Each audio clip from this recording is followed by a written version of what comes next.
ಇವತ್ತಿನ ಆಧ್ಯಾತ್ಮಿಕ ಜ್ಞಾನ ಅದ್ಭುತವಾದ ಬುದ್ಧನ ಜೀವನದಲ್ಲಿ ಮೂರು ಹುಣ್ಣಿಮೆಗಳ ಪ್ರಾಧಾನ್ಯತ. ಗೌತಮ ಬುದ್ಧರ ಜೀವನದಲ್ಲಿ ಮೂರು ಹುಣ್ಣಿಮೆಗಳ ಪ್ರಾಧಾನ್ಯತ ಇಂಥ ಅದ್ಭುತವಾದ ಮಹತ್ವದ ಈ ಜ್ಞಾನವನ್ನು ಹೇಳೋದಕ್ಕೆ ಈಗಾಗಲೇ ರಾಜಶೇಖರ್ ಸರ್ ಆಲ್ರೆಡಿ ನಮ್ಮ ವೇದಿಕೆ ಆಗಮಿಸಿದ್ದಾರೆ. ಅವರನ್ನು ಸ್ವಾಗತ ಕೋರುತ್ತಾ ಇದನ್ನ ಕಾರ್ಯಕ್ರಮ ಶುರು ಮಾಡೋಣ. Welcome sir. Thank you sir. Thank you sir. So much. ಧನ್ಯವಾದಗಳು. ತುಂಬ ಹೃದಯದ ಧನ್ಯವಾದ. ಪ್ರಥಮತಃ ನಾನು ನಮ್ಮ ಸದ್ಗುರುಗಳಾದಂತಹ ಬ್ರಹ್ಮರ್ಷಿ ಪಿತಾಮಹ ಪತ್ರಿಜಿಯವರನ್ನ, ಗುರು ಮಾತೆಯಾದಂತಹ ಸ್ವರ್ಣಮಾಲಾ ಅಮ್ಮನವರನ್ನ ಸ್ಮರಿಸ್ತಾ ಅವರ ಪಾದ ಪಂಕಜಗಳಿಗೆ ನನ್ನ ಕೋಟಿ ಕೋಟಿ ನಮನಗಳನ್ನ ಕೃತಜ್ಞತಾ ಪೂರ್ವಕವಾಗಿ ಪ್ರೀತಿಪೂರ್ವಕವಾಗಿ ಸಲ್ಲಿಸ್ತಾ ಇವತ್ತಿನ ಕಲಾಪಗಳಲ್ಲಿ ನಾವು ಭಾಗವಹಿಸೋಣ. ಸ್ಪೀಚ್ ಕ್ಲಿಯರ್ ಇದೆಯಲ್ಲ? ಕೇಳಿಸ್ತಾ ಇದೆಯಲ್ಲ? ಓಕೆ ಅಲ್ಲ? Speech is okay.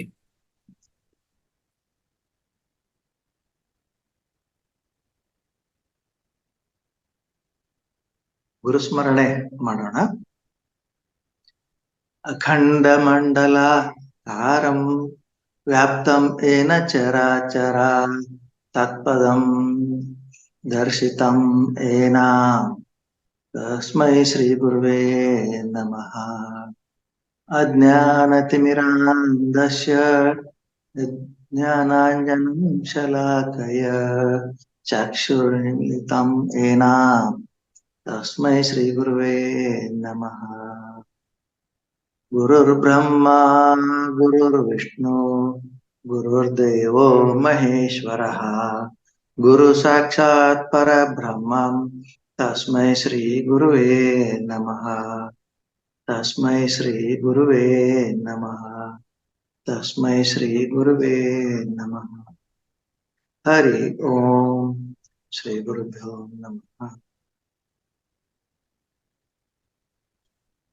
Mahavatar Babaji ಅನ್ನ ಸಹ ನಾನೇ ಈ ಸಂದರ್ಭದಲ್ಲಿ ನೆನೆಯಲೇಬೇಕು. ಅದೇ ಹೆಸರಿನಿಂದ ತಮ್ಮ ಈ ಫೌಂಡೇಶನ್ ಚಟುವಟಿಕೆಗಳಂತೂ ಪ್ರಾರಂಭ ಮಾಡಿದ್ದೀರಿ. ಅದಕ್ಕಾಗಿ ತಮ್ಮನ್ನ ಎಷ್ಟು ಹೊಗಳಿದ್ರು ಸಾಲದು. ಮಹಾ ಅವತಾರ್ ಬಾಬಾಜಿ ಅಂದ್ರೆ ಮಹಾ ಅವತಾರ್ ಬಾಬಾಜಿ. ಎಲ್ಲ ಗುರುಗಳವರು ಅವರ ಒಂದು ಹೆಸರನ್ನ ಇಟ್ಕೊಂಡು ಇಡೀ ಪ್ರಪಂಚಕ್ಕೆ ಜ್ಞಾನದ ಈ ಆಧ್ಯಾತ್ಮ ಜ್ಞಾನದ ಪ್ರಸಾರವನ್ನು ತಾವು ಮಾಡ್ತಾ ಇದ್ದೀರಿ. ಇದು ಅತ್ಯಂತ ಪ್ರಶಂಸಾರ್ಹವಾದದ್ದು. ನಾನು ಮನಸಾರ ಇದನ್ನು ಮೆಚ್ಕೊಂಡು ಮತ್ತೆ ನನ್ನನ್ನ ತಮ್ಮ ವೇದಿಕೆಗೆ ಆಹ್ವಾನಿಸಿ ನನಗೆ ತಿಳಿದಂತ ಒಂದಿಷ್ಟು ವಿಷಯಗಳನ್ನ ಹೇಳ್ಕೊಳ್ಳಿಕ್ಕೆ ನನಗೊಂದು ಅದ್ಭುತ ಅವಕಾಶವನ್ನು ಕೊಟ್ಟಿದ್ದೀರಿ. ಕಾರ್ಯಕ್ರಮದ ಪ್ರಥಮದಲ್ಲೇ ನಾನು ನಿಮ್ಗೆ ನನ್ನ ಕೃತಜ್ಞತೆಗಳನ್ನ ಮತ್ತು ಈ ವೇದಿಕೆಯಲ್ಲಿ ಈ ಯೂಟ್ಯೂಬ್ ಅಲ್ಲಿ ಮತ್ತು ಜೂಮ್ ಸೆಷನ್ ನಲ್ಲಿ ಸಮಾವೇಶಗೊಂಡಿರುವಂತಹ ಇದನ್ನ ಆಲಿಸುತ್ತಿರುವಂತಹ ಎಲ್ರಿಗೂ ಸಹಿತ ನಾನು ನನ್ನ ಪ್ರೀತಿಪೂರ್ವಕವಾದ ಧನ್ಯವಾದಗಳನ್ನು ಅರ್ಪಿಸ್ತೇನೆ. My dear masters, my dear friends, my dear masters and my dear gods, ಈ ಮೂರು ಅದ್ಭುತ ಪದಪುಂಜಗಳನ್ನ ನಾವು ಪದೇ ಪದೇ ಶ್ರೀ ಪತ್ರಿಜಿಯವರ ವಾಣಿ ಮೂಲಕ ಆಲಿಸ್ತೇವೆ. ನಾನು ಫಸ್ಟ್ ಟೈಮ್ ಇದನ್ನ ಕೇಳಿದಾಗ ಇನ್ ದ ಇಯರ್ 2021 ನಮ್ಗೆ ಪತ್ರಿಜಿಯವರಂದ್ರೆ ಯಾರಂತ ಗೊತ್ತಿರ್ಲಿಲ್ಲ. ಎಲ್ಲೋ ಒಂದ್ ಕಡೆ ಕೇಳಿದ್ದೆ ನಾನು. That was some 20-30 years back ಅಂತ ಇರಬಹುದು. ಪತ್ರಿಜಿ ಅಂದ್ರೆ ರೇಖಿ ಮಾಸ್ಟರು, ಬೆಂಗಳೂರಲ್ಲಿ ಇರ್ತಾರೆ, ಇಷ್ಟೇ ಗೊತ್ತಿತ್ತು ನಾನು. ಬಟ್ ಈ ಪಿರಮಿಡ್ ವ್ಯಾಲಿ ಇಂಟರ್ನ್ಯಾಷನಲ್ ಬಗ್ಗೆ ಗೊತ್ತಿರ್ಲಿಲ್ಲ, PSSM ಬಗ್ಗೆ ಗೊತ್ತಿರ್ಲಿಲ್ಲ, ಏನು ಗೊತ್ತಿರ್ಲಿಲ್ಲ. ಪಿರಮಿಡ್ ಬಗ್ಗೆ ಗೊತ್ತಿತ್ತು, ಪಿರಮಿಡ್ ಬಗ್ಗೆ ಗೊತ್ತಿತ್ತು. ನಾನು ಪಿರಮಿಡ್ ಅನ್ನು ಇಟ್ಕೊಂಡಿದ್ದೆ ಮನೆಯೊಳಗೆ. ಬಿಕಾಸ್ ನಾನು ಅದು ಮುಂಚಿನಿಂದನೂ ಸ್ವಲ್ಪ ಧ್ಯಾನದ ಮೇಲೆ ನನಗೆ ಪ್ರಾಕ್ಟೀಸ್ ಇತ್ತು. ಹಲವಾರು ಧ್ಯಾನದ ಪದ್ಧತಿಗಳನ್ನು ಕಲ್ತ್ಕೊಂಡಿದ್ದೆ ನಾನು. ಏನಾಯ್ತು, 2021 ಮೇ ಇದೇ ಸಂದರ್ಭ, ಬುದ್ಧ ಪೂರ್ಣಿಮಾ ಸಂದರ್ಭದಲ್ಲಿ, ಅದು ಕರೋನಾ ಸಮಯ. ಅದೇ ತಾನೇ ಈ ಆನ್ಲೈನ್ ಡಿಜಿಟಲ್ ಮೀಡಿಯಾ ಮೂಲಕ ಬೆಂಗಳೂರಿನ ಪಿರಮಿಡ್ ವ್ಯಾಲಿಯಲ್ಲಿ ಬುದ್ಧ ಪೂರ್ಣಿಮೆ ಸಂಭ್ರಮಾಚರಣೆ 3 ದಿನ ನಡೀತಾ ಇದೆ ಅಂತ ಹೇಳಿ ಯೂಟ್ಯೂಬ್ ಅಲ್ಲಿ ಡಿಸ್ಪ್ಲೇ ಬಂತು. ನನಗದು ಕುತೂಹಲ, ಏನಿದು ಅಂತ ಹೇಳಿ ಒಂದು ಯೂಟ್ಯೂಬ್ ಅದಕ್ಕಿಂತ 4 ದಿನ ಮುಂಚೆ ಅಯ್ಯಪ್ಪ ಪಿಂಡಿದ ಥರ್ಡ್ ಐ ಓಪನಿಂಗ್ ಬಗ್ಗೆ ಒಂದು ಕ್ಲಾಸ್ ನೋಡಿದ್ದೆ. ಆಮೇಲೆ ನೋಡ್ತೀನಿ, ನೋಡೋಣ ಅಂತ ತಿಳ್ಕೊಂಡು ಹೇಳಿ ನಾನು ಅನ್ನದಾನಕ್ಕೆ ಸ್ವಲ್ಪ ನನ್ಗೆ ಖುಷಿ ಬಂದಷ್ಟು ಅನುದಾನಕ್ಕೆ ಕಳಿಸಿದ್ದೆ, ಡೊನೇಷನ್ ಕಳಿಸಿದೆ ಅಲ್ಲಿಗೆ. ಡೊನೇಷನ್ ಕಳಿಸಿ ಆ ಕ್ಲಾಸ್ ಅಟೆಂಡ್ ಮಾಡುವಾಗ ನಾನು ಅಲ್ಲೇನು ಸಂಗೀತಗೋಷ್ಠಿ ವಾದ್ಯಗೋಷ್ಠಿ ನಡೀತಾ ಇತ್ತು. ಒಂದ್ 3 ಜನರಿಗೆ ಅವ್ರು ಪದ್ಮಶ್ರೀ ಬ್ರಹ್ಮರ್ಷಿ ಪದವಿ ಪ್ರದಾನ ಮಾಡಿದ್ರು. ಶ್ರೀ ವರಾಮೂರ್ತಿ ಅವರಿಗೆ, ಶ್ರೀ ಶಿವರಾಮಪ್ಪ ಅವರಿಗೆ, ಆಮೇಲೆ ಶ್ರೀ ಶಶಿಕಾಂತ್ ಜೋಶಿ ಪುಣೆ ಅವರಿಗೆ, ಇವರೆಲ್ಲ ಅದಾದ ನಂತರ ಎಲ್ಲ ಫಾರ್ಮಾಲಿಟೀಸ್ ಮುಗಿದ ನಂತರ ಸಂಗೀತಗೋಷ್ಠಿ ನಡೀತು. ಸಂಗೀತಗೋಷ್ಠಿ ನಡೀತಿರ್ಬೇಕಾದ್ರೆ ನಾನು ಅದರಲ್ಲಿ ಮೈ ಮರೆತು ಬಿಟ್ಟೆ. ಯೂಟ್ಯೂಬ್ ಅಲ್ಲಿ ನೋಡ್ತಾ ಇದ್ದೀನಿ, ಜೂಮ್ ಸೆಷನ್ ಕೂಡ ಅಲ್ಲ, ಆ ಜೂಮ್ ಬಗ್ಗೆನೂ ನನ್ಗೆ ಗೊತ್ತಿರ್ಲಿಲ್ಲ. ಅವಾಗ ಜೂಮ್ ಇತ್ತೋ ಇಲ್ಲೋನು ಗೊತ್ತಿಲ್ಲ. ಅಲ್ಲಿ ನಡೀತಾ ಇರುವಂತಹ ಎಲ್ಲ ಅದ್ಭುತವಾದಂತಹ ಸಂಗೀತ ಗೋಷ್ಠಿಯಲ್ಲಿ ನಾನು ಒಬ್ಬನಾಗ್ಬಿಟ್ಟೆ. ಎಲ್ಲಿ ಒಬ್ಬನಾದೆ ಅಂತ ಹೇಳಿದ್ರೆ, ನನ್ನ ಮನೆಯಲ್ಲಿ ನಾನು ಇರ್ಲಿಲ್ಲ, ಬಾಗಲಕೋಟೆಯಲ್ಲಿ. ಅಲ್ಲಿ ವೇದಿಕೆಯಲ್ಲಿ ನಾನೇ ಒಬ್ಬನಾಗ್ಬಿಟ್ಟಿದ್ದೆ. ನಾನು ಅಲ್ಲಿ ಡಾನ್ಸ್ ಮಾಡ್ತಾ ಇದ್ದೆ, ನಾನಲ್ಲಿ ಡಂಬ್ರು ನುಡಿಸ್ತಾ ಇದ್ದೆ, ನಾನೇ ಸ್ವತಃ ಮೃದಂಗ ಆಗಿದ್ದೆ. ಅದೊಂದು ಅದ್ಭುತವಾದಂತಹ ಮಿಸ್ಟಿಕಲ್ ಎಕ್ಸ್ಪೀರಿಯನ್ಸ್ ಅಂತ ಹೇಳ್ಬೋದು. ಅದ್ಭುತವಾದಂತಹ ಒಂದು ಅಲೌಕಿಕವಾದಂತಹ ಅನುಭವಕ್ಕೆ ನಾನು ಒಳಗಾಗಿದ್ದೆ. ಆ ಸಂದರ್ಭದಲ್ಲಿ 1 ವಾರದವರೆಗೆ ನಿರಂತರವಾಗಿ ಇದು 6 ರಿಂದ 9 ಈ ಕಾರ್ಯಕ್ರಮ ನಡೀತಾ ಇತ್ತು, 3 ದಿನ. ಬಟ್ ನನ್ನ ಜೀವನದಲ್ಲಿ ಅದ್ಭುತವಾದಂತಹ ಹೊಸ ಗಳಿಗೆ ನಡೀತು. ಆ 3 ದಿನ, ಆ 1 ವಾರ ಕಾಲ ಕೂಡ ನನ್ನನ್ನ ಆಸ್ಟ್ರಲ್ ಮಾಸ್ಟರ್ಸ್, ನನ್ನ ಪತ್ರಿಜಿಯವರು ಮತ್ತು ಶ್ರೀ ವರ್ಣಮಾಲಾ ಅಮ್ಮ ಇಬ್ರು ನನ್ನ ಪರಕಾಯ ಪ್ರವೇಶ ಮಾಡಿದ್ರು ಅಂತ ನಾನು ಭಾವಿಸಿದೆ. ನನ್ನಲ್ಲಿ ಅದ್ಭುತವಾದಂತಹ ಬದಲಾವಣೆಗಳನ್ನು ಮಾಡಿದ್ರು, ಎಲ್ಲಾ ನಾಡಿಗಳನ್ನ ಶುದ್ಧೀಕರಣ ಮಾಡಿದ್ರು, ಮತ್ತೆ ಅದ್ಭುತವಾದಂತಹ ಪುನರ್ಜನ್ಮವನ್ನು ನನಗೆ ನೀಡಿದ್ರು. ಅವ್ರು ಬಾಯ್ಬಿಟ್ಟು ಹೇಳಿದ್ರು, ಅವರು మీకు ಈ ರೋಜು ಮರುಪುಟ್ಟಿನ ರೋಜು ಅಂತ ಹೇಳಿ ತೆಲುಗಿನಲ್ಲಿ ಹೇಳಿದ್ರೆ, ನಂಗೆ ತೆಲುಗು ಬರ್ತಿರ್ಲಿಲ್ಲ. ಇನ್ಫ್ಯಾಕ್ಟ್ ನಂಗೆ ಅದು ಆಶ್ಚರ್ಯಪಟ್ಟಿದ್ದೆ ನಾನು ಆ ಮಾತು ಕೇಳಿದಾಗ. ಇದನ್ನ ಹೇಳ್ತಾ ಏನ್ ಹೇಳಲಿಕ್ಕೆ ಇಷ್ಟಪಡ್ತೀನಿ ಅಂತ ಹೇಳಿದ್ರೆ, ಅದೇ ಅವಧಿಯಲ್ಲಿ ನಾನು ಯೂಟ್ಯೂಬ್ ಅಲ್ಲಿ ಏನ್ ನೋಡ್ತಾ ಇದ್ದೆ, ಈ ಹೆಡ್ಸೆಟ್ ತಂತಾನೆ ಕಳಚಿ ಕೆಳಗೆ ಬಿದ್ದೋದು, ಆ ಕಾಯಾನುಪಾಸನ ಅಂತ ಏನ್ ಹೇಳ್ತೀವಲ್ಲ, ವೈಬ್ರೇಷನ್ಸ್ಗಳು ಸಿಕ್ಕಾಪಟ್ಟೆ ಆಗಿ ಆ ಹೆಡ್ಸೆಟ್ ಕೂಡ ಹಾಕೊಂಡಿರೋದು ಕೆಳಗೆ ಬಿದ್ದು, ನಾನು ಎದ್ದು ನಿಂತು ಬಿಟ್ಟು ಬುದ್ಧಂ ಶರಣಂ ಗಚ್ಛಾಮಿ, ಧಮ್ಮಂ ಶರಣಂ ಗಚ್ಛಾಮಿ, ಸಂಘಂ ಶರಣಂ ಗಚ್ಛಾಮಿ ಅಂತ ಹೇಳಿ ಒಂದು 10-12 ಸಲ ನನಗೆ ನಾನೇ ಹೇಳ್ಕೊಂಡೆ. It was involuntary. ಅಂದ್ರೆ ನಾನಾಗಿ ಪ್ರಯತ್ನ ಮಾಡಿ ಹೇಳಿದ್ದಲ್ಲ. ಬುದ್ಧನ ಬಗ್ಗೆ ಓದಿ ತಿಳಿದು ಅವಾಗ ಬಾಲ್ಯದಲ್ಲಿ ಓದಿದ್ದು. ಆನಂತರ ನಾನು BSc ಸೈನ್ಸ್ ಮತ್ತು BSc ವಿದ್ಯಾರ್ಥಿ ಆದ್ದರಿಂದ ನನಗೆ ಆ ಕಡೆ ಆ ಗಮನ ಹೋಗೇ ಇಲ್ಲ. ಆದ್ರೂ ಕೂಡ ಆ ಸಂದರ್ಭದಲ್ಲಿ ನನಗೆ ಆ ಕನೆಕ್ಷನ್ ಸಿಗಬೇಕಾದ್ರೆ, ನನ್ನ ಬಾಯಿಂದ ಆ ರೀತಿ ಇನ್ವಾಲಂಟರಿ ಆಗಿ ಬರ್ಬೇಕಾದ್ರೆ, I got something connected with both Patriji and Shri Bhagwan Buddha ಅಂತ ಹೇಳಿ ನನಗೆ ಅನ್ನಿಸ್ತು. ಅಲ್ಲಿಂದ ಈಚೆಗೆ ನನಗೆ ನನ್ನ ಹಿರಿಯರು ಪಿರಮಿಡ್ ಮಾಸ್ಟರ್ಗಳು, ಇಲ್ಲ ನೀವು ಕ್ಲಾಸಲ್ಲಿ ತೊಡಗಿಕೊಳ್ರಿ, ನೀವು ಕ್ಲಾಸ್ ಮಾಡ್ಲಿಕ್ಕೆ. ಇಲ್ಲ, ನನಗೇನ್ ಜ್ಞಾನ ಇಲ್ಲ, ನನಗೇನ್ ತಿಳುವಳಿಕೆ ಇಲ್ಲ, ಇನ್ನು ಈಗಷ್ಟೇ ನಾನು ಕಾಲಿಟ್ಟಿದ್ದೀನಿ, ಇನ್ಫ್ಯಾಂಟ್ ಚೈಲ್ಡ್, ನಾನು ಶಿಶು, ನಾನು ನಿಮ್ಮ ಇದ್ರಲ್ಲಿ ಪತ್ರಿಜಿಯವರ ಒಂದು ಲೋಕದಲ್ಲಿ PSSM ಇದರಲ್ಲಿ ನಾನು ಹೆಂಗ್ ಮಾಡ್ಲಿ, ಪಾಠ ಮಾಡ್ಲಿ ಅಂತ ಹೇಳಿದೆ ಅವ್ರಿಗೆ ನಾನು. ಇಲ್ಲ, ಪತ್ರಿಜಿಯವ್ರ ಮಾತುಗಳನ್ನ ನನ್ಗೆ ಹೇಳಿದ್ರು ಅವ್ರಿಗೆ. ಅಂದ್ರೆ ಎನ್ಲೈಟನ್ಮೆಂಟ್ ಅವರು ವಿತ್ ಪತ್ರಿಜಿ ಅಂತ ಒಂದ್ ಬರುತ್ತೆ, ನೀವು ಕೇಳಿದಿರಿ, ಎಷ್ಟೋ ಜನರು ಇದ್ರಲ್ಲಿ ಕೇಳಿದಿರಿ. ಈಗ ಅವರು ಭೌತಿಕವಾಗಿ ಇಲ್ಲ ಆದ್ರೂ ಕೂಡ ಅವುಗಳನ್ನ ಪದೇ ಪದೇ ನುಡಿಸ್ತಾರೆ. PSSM ನ ಎಲ್ಲಾ ಚಾನೆಲ್ಗಳು ಸಹಿತ ಪತ್ರಿಜಿ ವಾಣಿಗಳನ್ನ ಹೇಳ್ತಾರೆ. ಆ ಒಂದು ಎನ್ಲೈಟನ್ಮೆಂಟ್ ಅವರಲ್ಲಿ ನಾನು ಕೇಳಿದೆ. ಅವಾಗ 21 days ಕ್ಲಾಸ್ ಅಟೆಂಡ್ ಮಾಡಿದೆ. ಕೂಡ್ಲೆ ಅದು ಮುಗಿದ ತಕ್ಷಣ ಯಾರದ್ದು ನಮ್ ಶ್ರೀ ಸಾಯಿ ಕೃಪಾಸಾಗರ್ ಅವ್ರದ್ದು English 21 days programme for beginners of Anapanasati meditation. ಆವಾಗ ಪತ್ರಿಜಿ ಅವ್ರು ಹೇಳ್ತಾ ಇದ್ರು, you don't have to wait till you complete the learning of A to Z. Alphabet ಇದೆ ಅಲ್ಲ, A to Z ಕಲಿ ತನಕ ನೀವು ಕಾಯ್ಬೇಕಾಗಿಲ್ಲ. ನೀವು A ಕಲ್ತ್ಕೊಂಡ್ರ A ಬಗ್ಗೆ ಹೇಳಿ, B ಕಲ್ತ್ಕೊಂಡ್ರ B ಬಗ್ಗೆ ಹೇಳಿ, C ಕಲ್ತ್ಕೊಂಡ್ರ C ಬಗ್ಗೆ ಹೇಳಿ. ಈ ತರ ABCD. A ಅಂದ್ರೆ ಏನು? A ಅಂದ್ರೆ ಆಪಲ್ ಅಲ್ಲ, ಅಟ್ಯಾಚ್ಮೆಂಟ್ ಅಂತ ಹೇಳಿ. ಈ ತರ ಒಂದೊಂದು ಶಬ್ದಗಳನ್ನ ಅವ್ರು ಹೇಳ್ತಾ ಇದ್ರು. ಅವ್ರು ಒಂದೊಂದು ಪದಗಳ ಬಗ್ಗೆ ನಾವು ವಿವರಣೆ ಕೊಡ್ತಾ, ನೀವು ABC ಬಗ್ಗೆ ಗೊತ್ತಿದ್ರೆ ಅಷ್ಟೇ ಹೇಳಿ ಸಾಕು, D ತನಕ ಹೇಳಿ, E ತನಕ ಹೇಳಿ, F ತನಕ ಹೇಳಿ. Don't wait till you know everything about until Z ಅಂತ ಹೇಳ್ತಾ. ಸೊ ನನ್ನಲ್ಲಿ ಒಂದೇನ್ ಮಾಡಿದ್ರು, ನಾನು ಧ್ಯಾನ ಪ್ರಚಾರ ಮಾಡ್ತಿರ್ಲಿಲ್ಲ, ನಾನು ಧ್ಯಾನ ಕಲ್ತ್ಕೊಂಡಿದ್ದೆ ಅದಕ್ಕೆ ಮುಂಚೆನೆ, ಬಟ್ ಆನಾಪಾನಸತಿ ಧ್ಯಾನ ಗೊತ್ತಿರ್ಲಿಲ್ಲ. ಆಮೇಲೆ ಏನಾಯ್ತು, ಒಂದೊಂದಾಗಿ ನಾನು ಅದೇ ರೀತಿ ಅವರ ನಡೆದ ಜಾಡಿನಲ್ಲಿ ಅವ್ರ ಹೆಜ್ಜೆ ಇಟ್ಟ ತರಹನೇ ನಾನು ಮನೆಗೆ ಹೋಗಿ ಧ್ಯಾನಗಳನ್ನು ಹೇಳಲಿಕ್ಕೆ ಶುರು ಮಾಡಿದೆ, ಜ್ಞಾನವನ್ನು ಪ್ರಸಾರ ಮಾಡ್ಲಿಕ್ಕೆ ಶುರು ಮಾಡಿದೆ. ಸೊ ಆ ಸಂದರ್ಭದಲ್ಲಿ ಈ ಒಂದು ಏನು ನಮ್ಮ PMC ಕನ್ನಡ ಚಾನೆಲ್ ಇದೆ ಅಲ್ಲ, ಅಖಂಡ ಕರ್ನಾಟಕ ಧ್ಯಾನ ಚಾನೆಲ್ ಇದೆ ಅಲ್ಲ, ಕರ್ನಾಟಕ ಜ್ಞಾನ ಪ್ರಗತಿ ಪರಿಷತ್ ಇದೆಯಲ್ಲ, ಅವರೆಲ್ಲರ ಜೊತೆಗೆ ನನ್ಗೆ ಅದ್ಭುತವಾದಂತ ಸಂಪರ್ಕ ಬಂತು. ಅವರು ನನ್ಗೆ ಬಹಳ ಪ್ರೇರೇಪಣೆ ಮಾಡಿದ್ರು. ಯಾಕೆ ಈ ಮಾತನ್ನ ನಿಮ್ಗೆ ಹತ್ರ ನಾನು ಹೇಳ್ತಾ ಇದ್ದೇನೆ ಅಂತ ಹೇಳಿದ್ರೆ, ನಮ್ಮ ಜೀವನದಲ್ಲಿ ಈ ಎನ್ಲೈಟನ್ಮೆಂಟ್ ಅವರ್ ಅಂತ ಏನಿರುತ್ತೆ, ಜ್ಞಾನೋದಯ ಅಂತ ಏನಿರುತ್ತೆ, ಇದು ಬುದ್ಧನ ಜೀವನದಲ್ಲಿ ಮಾತ್ರ ಘಟಿಸುವಂತದ್ದಲ್ಲ. ಬುದ್ಧನ ಜೀವನದಲ್ಲಿ ಏನು ಈ 3 ಹುಣ್ಣಿಮೆಗಳು ಶ್ರೇಷ್ಠತೆ ಹೇಳ್ತಾರಲ್ಲ, ಅದೇ ರೀತಿ ನಿಮ್ಮಲ್ಲಿ ಕೂಡ ಬರುತ್ತೆ ಅನ್ನೋ ಮಾತುಗಳನ್ನ ನಾನು ಅವರಿಂದ ಕೇಳ್ತಾ ಹೋದೆ. ಅದೇ ನನಗೆ ಈ ಟಾಪಿಕ್ ಬಗ್ಗೆ ಒಂದು ಅಭಿರುಚಿಯನ್ನ ಅಥವಾ ಒಂದು ಇಂಟ್ರೆಸ್ಟ್ ಅನ್ನ ತೋರಿಸ್ಲಿಕ್ಕೆ ಕಾರಣ ಆಯ್ತು. ಏನಪ್ಪಾ ಇದು ಬುದ್ಧನ ಜೀವನದಲ್ಲಿ ಇರುವಂತಹ 3 ಹುಣ್ಣಿಮೆಗಳು? ತಮಗ್ ಗೊತ್ತಿದೆ ಸ್ನೇಹಿತರೆ, ಬುದ್ಧ ಹುಟ್ಟಿದ್ದು ವೈಶಾಖ ಶುದ್ಧ ಪೂರ್ಣಿಮೆ ದಿನ, ಬುದ್ಧ ಮನೆ ಬಿಟ್ಟು ಹೋಗಿದ್ದು ಪೂರ್ಣಿಮೆ ದಿನ, ಬುದ್ಧ ಜ್ಞಾನೋದಯ ಹೊಂದಿದ್ದು ಹುಣ್ಣಿಮೆ ದಿನ, ಮತ್ತೆ ಬುದ್ಧ ನಿರ್ವಾಣ ಹೊಂದಿದ್ದು ಕೂಡ ಹುಣ್ಣಿಮೆ ದಿನ. ಇದೇನೆ ಈ 3 ಘಟನೆಗಳಿದಾವಲ್ಲ, ಅವರು ಈ ಹುಣ್ಣಿಮೆಗಳು ಪೂರ್ಣ ಏನೋ ಒಂದು ಹುಣ್ಣಿಮೆ ಇದೆಯಲ್ಲ, ಇದು ಆಕಸ್ಮಿಕ ಅಂತ ಮೇಲ್ನೋಟಕ್ಕೆ ಅನಿಸಿದ್ರು ಸಹಿತ ಹಂಗಿರ್ಲಿಲ್ಲ ಅವ್ರ ಜೀವನದಲ್ಲಿ. ಅವ್ರು ಈಗಾಗ್ಲೇ 550 ಜನ್ಮಗಳನ್ನ ಪಡೆದು ತಮ್ಮ ಹಿಂದಿನ ಗತ ಜನ್ಮಗಳಲ್ಲಿ ಅದ್ಭುತವಾದಂತಹ ಆಧ್ಯಾತ್ಮಿಕ ಸಾಧನೆಯನ್ನು ಮಾಡ್ತಾ ತಾನು ಆ ಜನ್ಮದಲ್ಲಿ ಒಬ್ಬ ರಾಜ್ಕುಮಾರ ಆಗಿ ಲಿಚ್ಛವಿ ವಂಶದಲ್ಲಿ ಶುದ್ಧೋಧನ ಮತ್ತು ಮಾಯಾದೇವಿ ಅನ್ನುವಂತಹ ಅರಸು ಪತಿ ಪತ್ನಿಯರಲ್ಲಿ ಅವರ ಉದರದಲ್ಲಿ ಜನಿಸಿ ಅದೆಲ್ಲ ಕತೆ ತಮ್ಗೆ ಗೊತ್ತಿದೆ. ನಾನು ಏನು ಹೇಳಲಿಕ್ಕೆ ಇಷ್ಟಪಡ್ತೀನಿ ಅಂತ ಹೇಳಿದ್ರೆ, ಈ 3 ಹುಣ್ಣಿಮೆಗಳು ಅವನಲ್ಲಿ ಏನು ಒಂದು ವಿಶೇಷವಾದಂತಹ ಘಟನಾವಳಿಗಳಿಗೆ ತಳಕು ಹಾಕಿಕೊಂಡಿದೆಯೋ,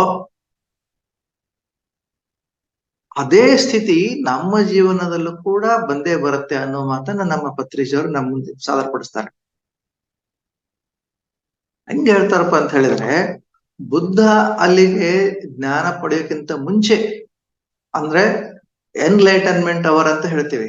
ಎನ್ಲೈಟನ್ಮೆಂಟ್ ಬಿಫೋರ್ ಎನ್ಲೈಟನ್ಮೆಂಟ್ ಒಂದು ಘಟ್ಟ, ಅಂದ್ರೆ ಆ ಹುಣ್ಣಿಮೆ ದಿನ ಅವ್ರೇನು ಮನೆ ಬಿಟ್ಟು ತೊರೆದು ಹೋದ್ರು, ಅವ್ರದ್ದೇನು ಹುಟ್ಟಿದ್ರು, ಅದು ಇಲ್ಲಿ ಬಂದಾಯ್ತಲ್ಲ, ಆ ಒಂದು ಸ್ಥಿತಿಗೆ ಎನ್ಲೈಟನ್ಮೆಂಟ್ ಬಿಫೋರ್ ಎನ್ಲೈಟನ್ಮೆಂಟ್ ಅಂತ. ಎನ್ಲೈಟನ್ಮೆಂಟ್ ಬಿಫೋರ್ ಎನ್ಲೈಟ್ಮೆಂಟ್ ಅಂದ್ರೆ ಆ ಜ್ಞಾನೋದಯಕ್ಕಿಂತ ಮುಂಚೆ ಒಂದು ಏನು ಸ್ಥಿತಿ ಇದೆಯಲ್ಲ, ನನಗೆ ಜ್ಞಾನೋದಯ ಬೇಕು ಅಂತ ಮನೆ ಬಿಟ್ಟು ಹೋದ್ರಲ್ಲ, ನನಗೆ ಇಂಥದ್ದೊಂದು ತಿಳುವಳಿಕೆ ಬೇಕು, ನನಗಿದು ಬೇಕು ಅಂತ ಹೇಳಿ ಒಂದು ಅದಮ್ಯ ವಾಂಚಲ್ಯದಿಂದ, ಅದಮ್ಯ ಆಶಯ ಆಕಾಂಕ್ಷೆಯಿಂದ, ಹತ್ತಿಕ್ಕಲಾರದಂತಹ ಒಂದು ಆಕಾಂಕ್ಷೆಯನ್ನ ಏನು ಅವ್ರು ತೋರ್ಪಡಿಸಿ ಮನೆ ಬಿಟ್ಟು ಹೊರಗೆ ಬರ್ತಾರಲ್ಲ, ಅದು ಹುಣ್ಣಿಮೆ ದಿನ ಆಗಿತ್ತಲ್ಲ, ಅದು ಆ ಇಚ್ಛೆ ನಮ್ಮಲ್ಲಿ ಜನಿಸಿದ್ದೆ. ಆದ್ರೆ ಆ ಇಚ್ಛೆ ಜನಿಸ್ಬೇಕು ನಮ್ಮಲ್ಲಿ. ಸಾಕಪ್ಪ ಸಾಕು, ಈ ಜನ್ಮ ಇಷ್ಟೊಂದು ಕಷ್ಟಗಳಿದೆ, ಎಷ್ಟೊಂದು ದುಃಖ ಇದೆ ಇಲ್ಲಿ, ಈ ದುಃಖದಲ್ಲಿ ಯಾಕೆ ನಾನು ಭಾಗಿಯಾಗ್ಬೇಕು, ಯಾಕೆ ನಾನು ಸಹಿಸ್ಬೇಕು, ನಾನು ಈ ದುಃಖದಲ್ಲಿ ಇರ್ಕೂಡುದು, ನಾನು ಏನೋ ಒಂದು ವಿಶೇಷವಾದದ್ದಿದೆ. ಅಷ್ಟೆಲ್ಲಾ ಋಷಿಮುನಿಗಳು ಪ್ರಾಚೀನ ಕಾಲದಿಂದ ಅಸಂಖ್ಯಾತ ಋಷಿ ಶ್ರೇಷ್ಠರು, ಮುನಿ ಶ್ರೇಷ್ಠರು ಏನೋ ಒಂದನ್ನು ಪಡೆದಿದ್ದಾರೆ. ಅವ್ರು ಪಡೆದಾರ ಅಂದ್ರೆ ನಾನು ಅದನ್ನ ಯಾಕೆ ಪಡಿಬಾರ್ದು, ಅವ್ರು ಸಿಕ್ಕಿದ್ರೆ ನನಗೂ ಸಿಗ್ಬೋದಲ್ಲ. ಈ ತರದ ಒಂದು ನಮ್ಮಲ್ಲಿ ಯಾವಾಗ ಒಂದು ಇದು ಆಸೆ ಸ್ಫುರಿಸುತ್ತೋ, ಆ ಕಡೆ ಒಂದು ಕಳಕಳಿಯನ್ನ ವ್ಯಕ್ತಪಡಿಸ್ತೀವೋ, ಒಂದು ತುಡಿತ ಮಿಡಿತ ನಮ್ಮಲ್ಲಿ ಪ್ರಾರಂಭ ಆಗುತ್ತೋ, ಅದು ಈ ಒಂದು ಎನ್ಲೈಟನ್ಮೆಂಟ್ ಬಿಫೋರ್ ಎನ್ಲೈಟನ್ಮೆಂಟ್, ಆ ತಿಳುವಳಿಕೆನೆ, ಆ ಜ್ಞಾನನೇ ಇನ್ನು ಉದಯಿಸುತ್ತಲ್ಲ, ದಾಟ್ ಈಸ್ ಫಸ್ಟ್ ಹುಣ್ಣಿಮೆ ಇನ್ ಅವರ್ ಲೈಫ್ ಅಂತ ಪತ್ರಿಜಿ ಬಹಳ ಸುಂದರ ವಿವರಿಸ್ತಾರೆ.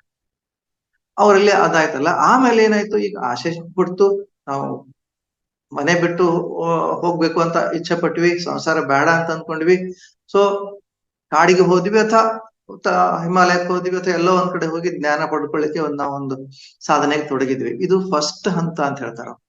ಆಮೇಲೆ ಯಾವಾಗ ತಪಸ್ಸಿನ ಮೂಲಕ, ತಪನದ ಮೂಲಕ, ನಾವು ನಮ್ಮ ಸಾಧನೆ ಮೂಲಕ, ಅದು ಎಷ್ಟೋ ವರ್ಷ ಆಗಿರ್ಬೋದು, ಬುದ್ಧನ ಜೀವನದಲ್ಲಿ ತಮ್ಗೆ ಗೊತ್ತಿದೆ, 6 ವರ್ಷ ಅಖಂಡ ತಪಸ್ ಮಾಡಿದ್ರು ಬೋಧಿ ವೃಕ್ಷದ ಕೆಳಗೆ. 6 ವರ್ಷ.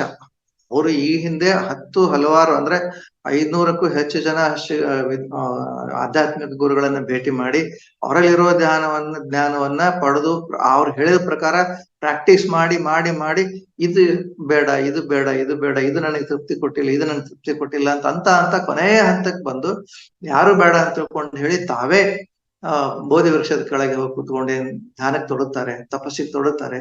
ಆ 6 ವರ್ಷಗಳ ಅವಧಿಯ ಕೊನೆಗೆ ಅವ್ರಿಗೆ ಸಿಕ್ಕಿದ್ದು ಆನಾಪಾನಸತಿ ಧ್ಯಾನ, ವಿಪಸ್ಸನ ಧ್ಯಾನ. ಆ ಆನಾಪಾನಸತಿ ಧ್ಯಾನದ ಮೂಲಕ ಅವರಿಗೆ ಸಿಕ್ಕಂತಹ ಒಂದು ಆ ಬೆಳಕು, ಆ ದಿವ್ಯ ಬೆಳಕು ಮತ್ತು ಆ ಒಂದು ದಿವ್ಯ ಜ್ಞಾನ, ಅವರ ಒಂದು 3ನೇ ಕಣ್ಣು ಓಪನ್ ಆಗುತ್ತೆ ಅವ್ರಿಗೆ, ದಿವ್ಯ ಚಕ್ಷು ಓಪನ್ ಆಗುತ್ತೆ ಅವ್ರಿಗೆ. ಆ ದಿವ್ಯ ಚಕ್ಷು ಓಪನ್ ಆಗಿ ಅವರ ಗತ ಜನ್ಮಗಳನ್ನೆಲ್ಲ ನೋಡ್ಕೊಳ್ತಾರೆ, ದುಃಖಕ್ಕೆ ಮೂಲ ಏನು ಅಂತ ತಿಳ್ಕೊತಾರೆ, ದುಃಖಕ್ಕೆ ಮೂಲ ಆ ಆಶಯ ದುಃಖಕ್ಕೆ ಮೂಲ ಅಂತ ಅನ್ನೋದನ್ನ ಅವ್ರಿಗೆ ಗೊತ್ತಾಗುತ್ತೆ. ಆಮೇಲೆ ಅವ್ರು ಏನ್ ಮಾಡ್ತಾರೆ, ಸೊ ಇದನ್ನ ಹಾಗಾದ್ರೆ ಆಶಯ ದುಃಖಕ್ಕೆ ಮೂಲ ಹೌದು, ಈ ಆಶೆ ನಿವಾರಣೆ ಮಾಡ್ಕೊಳ್ಳೋದು ಹೆಂಗೆ, ಸಾಮಾನ್ಯರು ಸಾಧ್ಯ ಇಲ್ಲಲ್ಲ. ಸೊ ಅಷ್ಟಾಂಗ ಮಾರ್ಗದ ಪರಿಕಲ್ಪನೆ ಅವರಲ್ಲಿ ಹುಟ್ಟುತ್ತೆ. ಅದನ್ನ ಅವ್ರ ಮುಂದೆ ತಮ್ಮ ಶಿಷ್ಯರಿಗೆ ಮತ್ತು ಶಿಷ್ಯರ ಮೂಲಕ ಇಡೀ ಪ್ರಪಂಚಕ್ಕೆ ಹೇಳ್ಕೊಡ್ತಾರೆ. ಇದೇನಿದೆ ಅಲ್ಲ, ಅವ್ರಿಗೇನು ಜ್ಞಾನ ಉದಯ ಅಂತ ಆಯ್ತು ಅಂತ ಹೇಳ್ತಾರಲ್ಲ, ಈ ತಿಳುವಳಿಕೆ ಬಂತಲ್ಲ ಅವರಲ್ಲಿ, ಅದು ಎನ್ಲೈಟನ್ಮೆಂಟ್ ಪ್ರಾಪರ್ ಅಂತ ಅರ್ಥೈಸ್ತಾರೆ ಶ್ರೀಜಿ. ಪ್ರಾಪರ್ ಅಂದ್ರೆ ಅದು ಮುಖ್ಯ ಅಂತ ಹೇಳ್ತಾರೆ, 2ನೇ ಘಟ್ಟ ಅದು ನಮ್ಮಲ್ಲಿ ಬಂದೇ ಬರುತ್ತೆ ಸಾಧನೆ ಮೂಲಕ ಅಂತ ಹೇಳಿ.